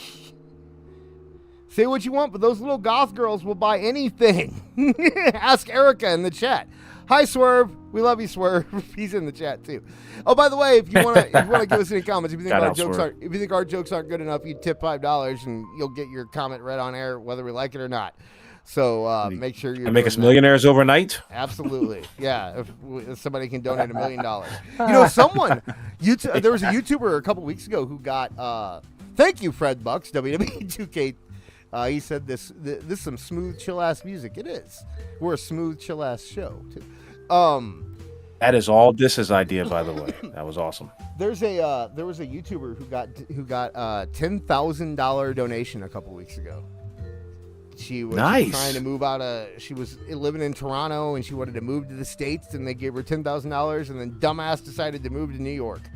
So that $10,000 will last about a week in New York. I don't know why I'm on. That's on lunch. Yeah, exactly. Okay, so who name anyone on the AEW roster who? Oh, I do want to show you. Who would I like to see? I do want to show you this though. Please. How do you like this shirt? Awful. It's not. There it is. How do you like that one? Eh? Oh wow. Yep. Wow. You see how much it is? $30. $30. $30 to get the Death Rider logo in the very bottom. Because they're cool, man. They don't need t-shirts with their pictures on them and stuff. You know what would have been cool as a design is if those words, that font had been blown up almost to like the size of the bottom half of the shirt. I mean, it'd be better. Then it would look kind of messy. Yeah, it would be better. It'd be more eye-catchy. Here's a Keith Lee shirt. Please zoom in on that. What does that say? Essence of excellence. Yeah, I'd have kept him at home too. $30 for a Keith Lee shirt. So yeah, I mean, you're looking through. They have. And that's the other thing is that there's no premium pricing. Like if the design looks hot, it looks awesome, and it's if the design looks hot, you kind of want to up the price on it. But everybody's shirt is $30. That's, I don't know. Mercedes, go ahead. Who is Mercedes Martinez? How are there two Mercedes in your company? Click on her. I don't even know who that woman is, and she has merchandise. Matt Looks like the Sydal witch has from merchandise. There, that's all it is. It's her name. And would you look at that? It's not the worst looking it's better than half T-shirt the shirts either. we've looked at so far. You know what? Here's my theory on this. It's not too bad. I think that a lot of these shirts that we're seeing are designed by the wrestlers themselves. And that fucking way. I think, dude, think about this. Think about this. I think that these are the same shirts that they sell on indie shows that they sold before they got signed to AEW, and that AEW is basically just putting their pro wrestling tees thing on their website. And they still have the image file. Yep. I think they just email it. It's gotta be. Why does Justin Roberts have a section? It's just the one shirt. Thank God. He's only got one shirt. Thank God. Who is Kron? Let's see what they did to my man Jake. Let's see what they did to my man Jake the Snake Roberts. If they're any good, you know that they're Jake's shirts. I'm sorry, it's terrible. Get a close up. I'm sorry. I'm sorry, dude. No. Tell me that isn't a Metallica shirt from 1993. Okay. Right? Or the Pantera tour. Guns N' Roses. Replace Jake Roberts with Guns N' Roses. And you'd be like, okay, that's a Guns N' Roses shirt from 1993. And why would you capitalize the E in Jake? Because it's AI. See, right? It tried, didn't it? I mean, it looks like AI. But then you never know. Like, I don't see any ridiculous kerning or anything like that. It could be just somebody being lazy on that particular font. I think the font just typing it straight away. Here's what I'll tell you. I think they did. I think they went into Canva, and they went to. There's a feature on there called like Magic Write, where it'll pick the font for you, and they'll do different font combinations and design combinations, and you can do that. Because I use it for. You know what I use it for? I use it for things that are inconsequential. Like when I make a slide for church, okay, that's when I use it. when I make it for something that 20 people are going to see as they're walking in. I don't use it for a T-shirt that I'm going to sell to people for $30, but I'll use it on that. And what typically happens is they will put capital letters in weird places, or you won't be able to. It'll think it's English, but it's not English. And why is it a woman's? Yeah, why is it even a woman's lips? None of it. I mean, like I said. Also, let's be fair though. I could absolutely see Jake the Snake be like somebody going to Jake the Snake and be like, "Okay, what do you want on your T-shirt?" And he goes, "Oh, it'd be killer if you had like a woman's lips and there was a snake around it, and a knife, and blood." Right? Like, could you see Jake the Snake Roberts doing that? Oh yeah. So. I think that'd be cool. I don't think he's exactly in touch with the kids these days. There's Mark Sterling merchandise. You have Nick Wayne merchandise. My favorite is what's her name? I wonder do they have her under like Mother Wayne or something? What do you think Nick Wayne's mom would be? Mama Wayne. Mama Wayne. I'm not seeing Mama Wayne anywhere though. Okay. Maybe good. Maybe they don't have her stuff anymore, or maybe it's under Nick Wayne. Let's see here.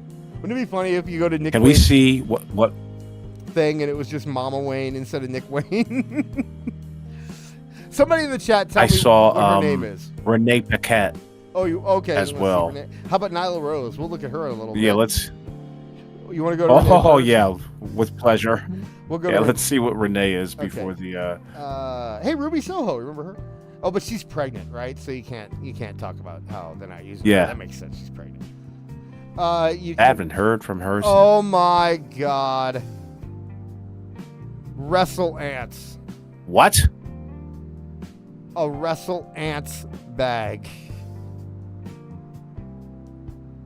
This music is perfect, by the way. Has Renee Paquette been Wrestle Aunt this whole time? Wait, is she still around, or is he whatever it was? Are they still Auntie Wrestling? I don't know.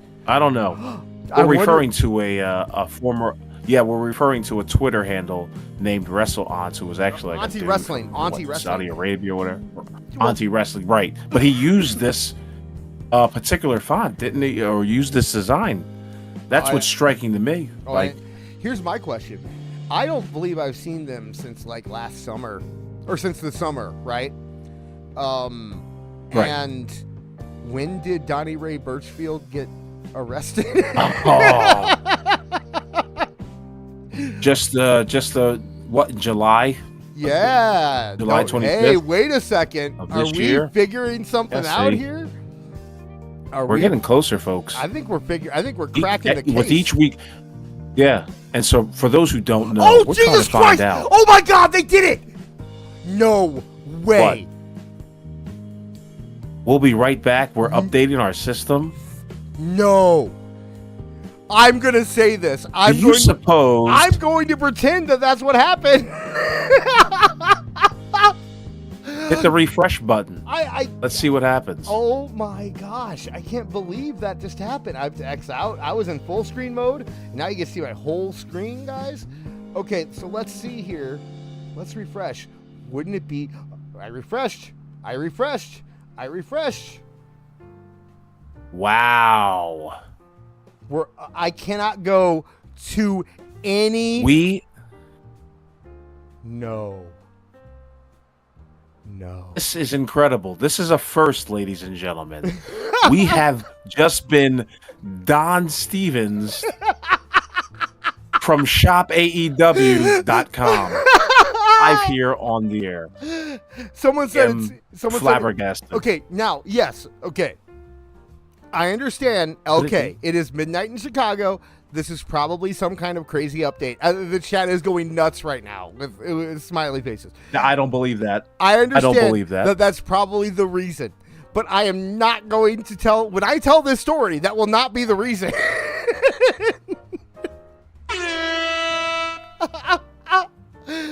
They found us. They saw what we were doing and like, we are putting a stop to it. We are ending this now. And we are not going to allow you to make fun of us. Incredible. Yep. You know, Nick, I just keep hitting back and it keeps going. We will be right back. We're updating our system. We will be right back. We're updating our system. They shut down the entire goddamn website because we were critiquing their wares. Exactly. They had no one can tell us any different. We had an expert on named Awful Wrestling. And he was the worst expert that they ever could want. Critiquing their wares. We were exposing them. And they shut us down. Awful. Can you turn this into our thumbnail for the show? Yes. Most definitely. Wow. Okay. So everyone here. We were on a tear. We were about to go to Mercedes Moné. We were about to hit Nyla Rose. I wanted to see what they came up with. I keep hitting refresh. It keeps not working. They're telling me to hit refresh in the chat. I keep hitting refresh, dude. I'm hitting it. You want to see? Oh, you know what? I'm doing it with my finger, so maybe you need to see the cursor. I'll use the cursor. Refresh. This is live, folks. This is what happens when Nothing. you do a show. Wow. When you do a show as big as ours, with people as important as we are. Okay? Yeah. Thanks. You get this kind of pushback. We rock the world. They are silencing us. They are. Yeah.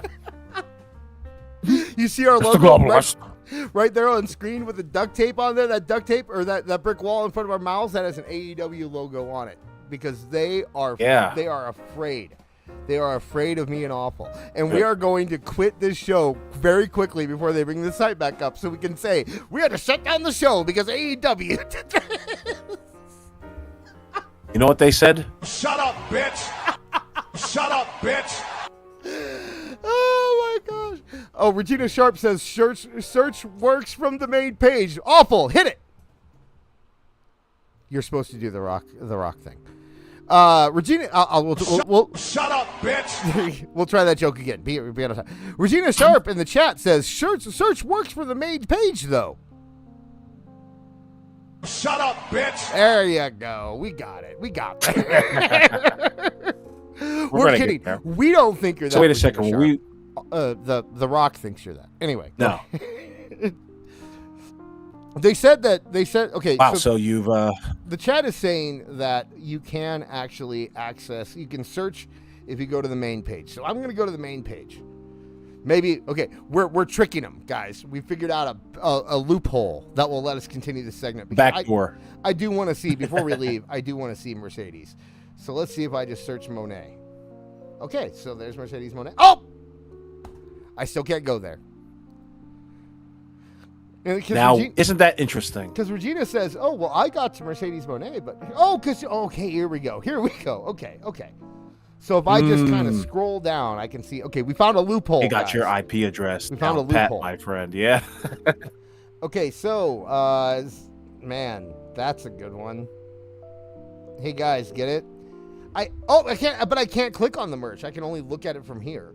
Okay, so I don't hate any. There's nothing in this world that I hate more in terms of clothes than it's not actually a ugly Christmas sweater. I can't. Every time I touch it, it goes to that. It's not actually a ugly Christmas sweater. It's a hoodie that has a print that looks like an ugly Christmas sweater. Right. That's the laziest, dumbest thing I've ever seen in terms of clothes. And what do you think of that? Again, this is a JPEG on a white shirt. That's all that is. And it's still, look at the font at the bottom. The fact that it's orientated to the left and in the corner like that, it makes it very obvious that this is just what size are they? 7 by what? 7 by whatever. What's a typical JPEG, like a square or rectangle JPEG, like your typical thing that you do? You know that better than I do. Oh, probably 7 by 5. Yeah. You can blow it up to any size you want to, but yeah, it looks more. First off, that's magazine font. Right. Absolutely. It has no business and it's moved to the left, so it's just like, what are we doing? And the design itself is just like, who's wearing that? Maybe for kids. I can see that happening for kids, but a lot of Donnie Reed Birchfields out there in AEW fandom. I mean, to be fair, they know their fans. They're making a lot of chibi, 1,000-year-old goblins. This shit sucks. Look at this. Look at this shirt. Look at this. That doesn't even look like Mercedes Monet. That looks like Tisha Campbell from Martin. Okay? That looks like Gina. Oh, man. I almost did it, but then I'd feel like the whitest person alive if I just did the Martin thing right now. Oh, man. Yeah, I mean, you want to sing the theme song? No, you just go, damn, Gina. You got to do that. Here it is. Here's another square-oriented logo on the back of a hoodie. Oh, God. A faux Wu-Tang Clan inspired. Oh, man, you're right. I didn't even... Yeah. That's so gross. See, they took the time, and even the top fonts are shit. But where it says Mo Money, at least they put some thought into design. The bottom, by the time they get to No Problems, they've given up completely. Well, also, like there is no you said it's construction discipline. Well, here's the from a purely design standpoint, like conceptual standpoint, right? You're making a shirt that says Mo Money, No Problems, and you're doing it in the Wu-Tang style. Why wouldn't you do it in the Bad Boy style? Wouldn't that make a lot more sense? Because Will Washington wasn't there. Well, not yet. Bad Boy. I'm sorry. No, it would be Def Jam, right? Mo Money, No Problems was Jay-Z? Or was that Puff? Who was that? Yes, that was Biggie. Biggie. So it would have been Bad Boy. Okay, so I was right the first time.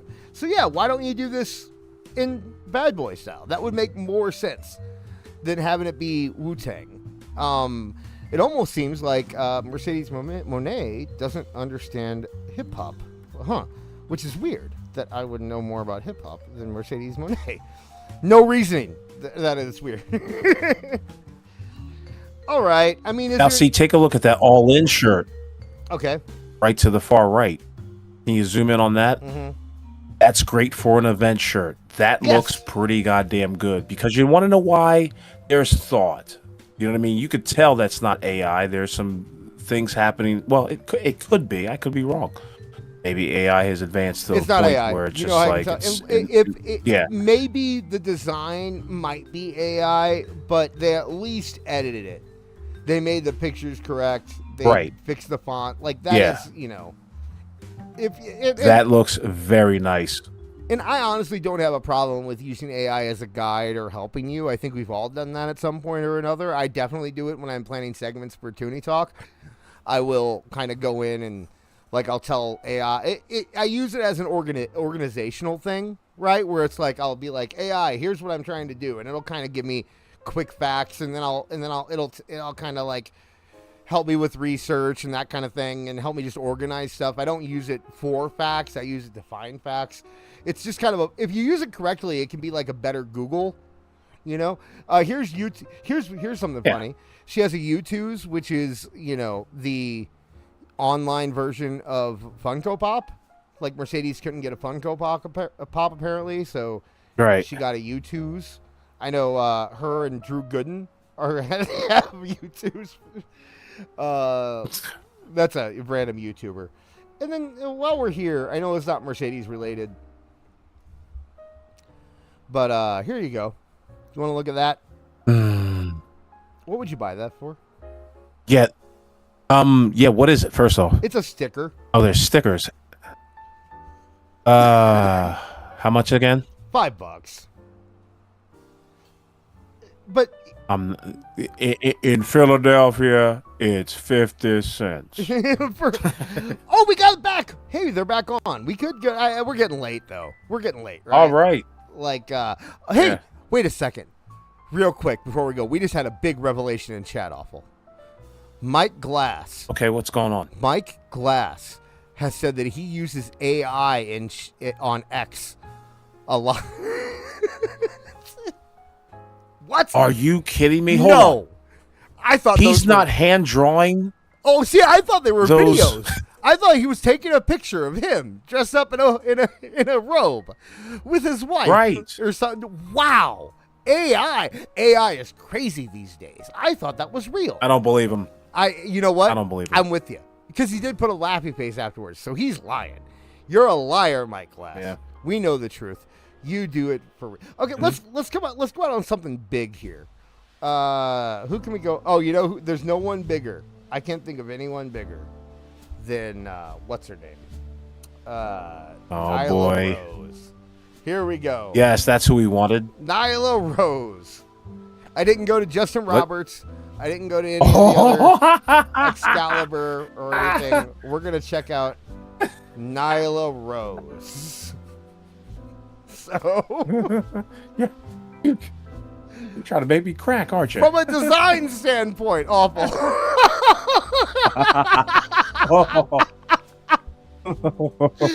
What do you think? Actually, I will tell you, from a design standpoint, this looks about as good as a Toonie Talk Wrestling thumbnail. If I'm being honest. Which, no offense to Marv, but I'm not putting any of those thumbnails on a t-shirt, okay? So, like this, what is happening? I promise you, I've used the app 1,000 times. This is Canva. They are using Canva. AEW. This is Photoshop with stroke around the image. Yeah, no. That's not even it. This is, you go to Canva. Drop shadow. You right click, or you right click on Canva, left click, right click. You right click on Canva, and then it brings up a menu, and it'll say effects, and then you hit effects, and it gives you a list of effects. So you just click on the effects until you find the one that looks good, and that's what they used. It is effects. That's all they did on. This is absolutely a Canva design. And here's another AI chibi. Who's Nyla Rose trying to convince with that T-shirt? By 10,000. Well, all the proceeds went to Oklahoma or something. So, here's another. Here's another chibi AI. Mine's still shit. Clearly, this one to me screams AI, personally. Because why? What is? It says, here we go again. It says NY. And then there's weird thunderbolts in the middle, or lightning bolts in the middle, and then LA. Colt Cabana must got a free trial run of like some app that produces. This is like Grok. These this is images, like Grok. these avatars. No, actually, it's worse than Grok. This is really bad. Right. This stuff, and then. What's up with the hand over the crotch? I digress. And then you got Polyslammerous. Oh.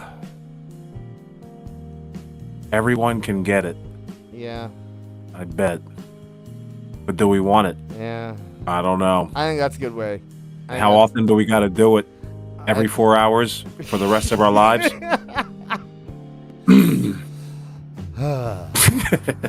Oh boy. Okay. I think that's a good way to close out the evening. Where am I here? I've lost track of where I'm going. I don't even know what I'm doing anymore. I'm drunk, guys. I don't know. Awesome. No, I'm not drunk. Wish I was there with you. I'm not. Drinking. I wish I was. I'm a little buzzed. I will say I'm a little buzzed, but I wouldn't say I'm drunk. What is wrong with... I can't get to the X. Oh, there we go. Okay. I'll get there eventually. Go over. My cursor isn't showing up on Discord for some reason. So I can't get out of this. And now I'm here. This is so weird. Oh, there we go. Now I got it. Hey. There we are. Okay, we're back to normal. Now we're gonna get rid of that. We're fine. We can leave it with that. All right, guys. Thank you so much for hanging out with. This was a good show. I feel very good about this show. Yeah, I enjoyed myself. Thank you to anyone. We had people show up. Yeah. Have a good time. We all had fun. It was awesome. No fights in the chat. Nobody got all out of line. We were able to get through controversial topics without alienating anybody. I think we did a good job tonight. So thank you so much, guys. In a couple weeks, we're going to be we're going to stay on YouTube. So we rethought our idea of doing things where it's like one thing will be on YouTube and then you have to go somewhere else for something else. We're going to do everything on all, but if we get shut down on YouTube because we're watching a match or something, we have to have somewhere else to go. So we're going to be multi-streaming. What that means is that we will be doing the show on 2 or 3 different platforms at a time. It'll help us kind of grow our audience, and at the same time, that way, if YouTube does shut us down, that way we can do what we want to do, not have to worry about YouTube's rules. And if YouTube does shut us down, we will still be somewhere else, so you can change to go there. That's the only reason we're doing it. We're talking about X. We're talking about a few other places. So, but that will be in 2 weeks when we come back. I'm going to be working on that while I'm on vacation. And tonight, as soon as I end the show, I got to go put the Toonie Talk Wrestling on I got put podcast up on the audio version. So if you guys got Spotify, he's not drunk. This is so hard to say. I'm sorry. The idea that like, where do I tell them to go? What do I call? I have to call it the audio version of Toonie Talk Wrestling podcast, which you will go to your. You just said it. How hard was that? Because I gotta slow down. I gotta stop what I'm doing. I can't just. This show's different, man. I'm sorry. Okay, when I'm doing this show, we got the jazz music going in the background. We're just shooting from the hip. We're just talking. Not a big deal, right? We're feeling it. Deal. We're feeling it. You know what I mean? But then behind the scenes. But then on Toonie Talk, it's like I have to be on, right? Like I have to be Mr. Plugin guy on Toonie Talk. I can't just be relaxed You know, I can't be Dan on Toonie Talk. I got to be AKA choose not to be on Toonie Talk. Well, because I got responsibilities over there. This is I do this for passion. Okay, I'm doing this to hang out with my friend. And so when you get to the business part, it throws me off a little bit. But yeah, so check out if you use Spotify or you use Amazon or you use what podcast service do you use, Awful? Spotify? I'm strictly a YouTube guy. YouTube? But well, we can go on YouTube. Yeah. You know how to find us on YouTube. But any of those services where you just listen to the audio version, that will be up tonight. Yeah. Alt Jake. This is Awful. We're all vibes, man. That's what we are. We're vibes. We're vibing out tonight. Oh, thank you, Alt Jake. I appreciate it. I still don't like you. Yeah, you're still a pig, but we're cool. Yeah, you have your group of friends, and then one friend's the asshole, and it's cool when you guys call him an asshole, but then if someone else calls him an asshole, you get angry at him. That's what Jake is for. Right. So yeah, but yeah, so you can check it out there. It'll be on probably by the time you wake up in the morning. You'll be able to listen to the audio version of Toonie Talk Wrestling. Also on Tuesdays, 8 p.m. Eastern, 7 p.m. Central Time, you can hear both of us along with Marv and Kevin Apollo over on youtube.com/@ToonWrestling.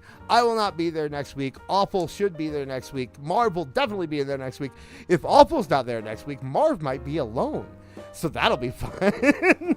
But oh boy, you can check him out over there. I think I should make him sweat. You should. I won't tell him. I just got an Xbox achievement somehow. That I'm gonna have to go talk to Max because I don't know how I got an Xbox achievement at 12 o'clock at night on a school night. Anyway, when Max is at his mom's house, that's gonna be a conversation. So yeah, check that out. Also, like I said earlier, at AEW Disciplinary over on Twitter. I'm having some fun over there. I made people angry tonight by calling people out. We're going to start doing a segment about we don't know what we're going to call it yet. We were talking about Rage Match, but I think we need to use that for something else. But we're going to be doing a segment where we're going to pick out it's not going to be like, I know Phil does his thing where it's like the sicko of the week. And I had somebody actually say we should do something like that, and I don't remember who it was, and I apologize if that person's listening. I will make sure to have your name by next week. I get so many messages, dude. But I had somebody say that we should do a thing where we pick like the weirdest tweets of the week, and we do a tournament every week to find the worst one. What I think that's going to turn into for us is going to be the replies that we get on our tweets. We're going to go and find just like the most terrible out-of-pocket replies that we get, and we're going to be talking about them on the air. I will say, if anyone out there gets a terrible reply on something that you post on Twitter or anywhere else, go ahead and DM it to me. And if it's bad enough or good enough, we might bring it up on the show. We'll see. This is a work in progress, but I think it'll be fun. Yes. Awful. Holy what do you got? Shit. Well, I would present to you the Death of AEW series, episode 4. Canceled! That's been blocked. Canceled! Just like this, AEW got you, just like they got us tonight. They're all over this show. They got us tonight. Holy cow! So I'm trying to find a way to backdoor that particular video and make it accessible for everyone to watch and appreciate.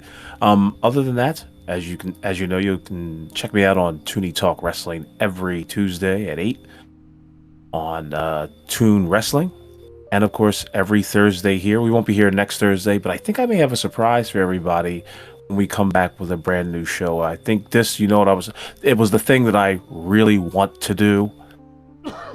We won't mention it on the air. For that, wouldn't he?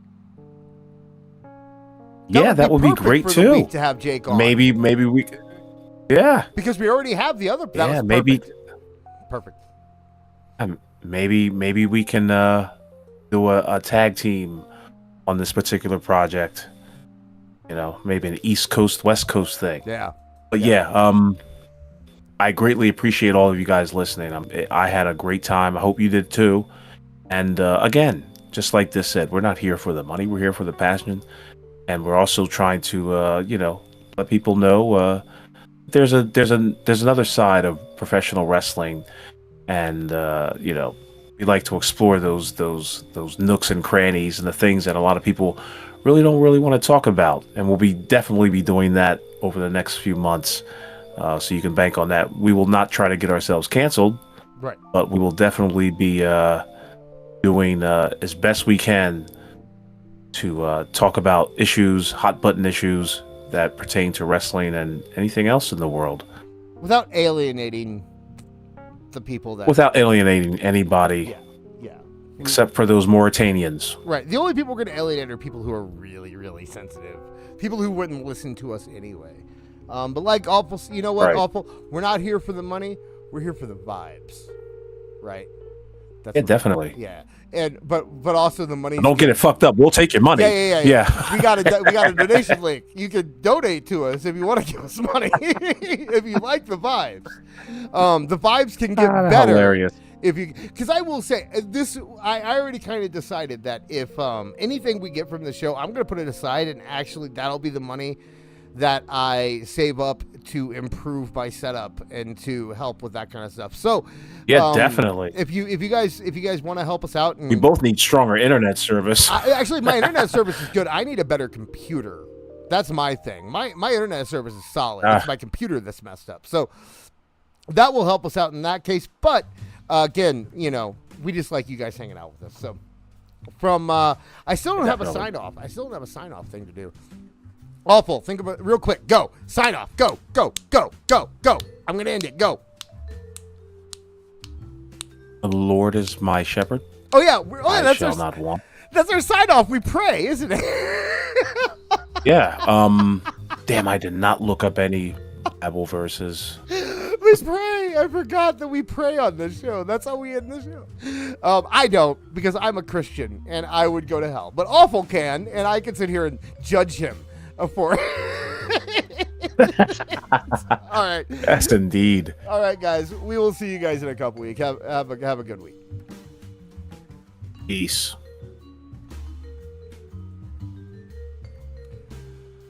Oh man. Okay, we are off. We should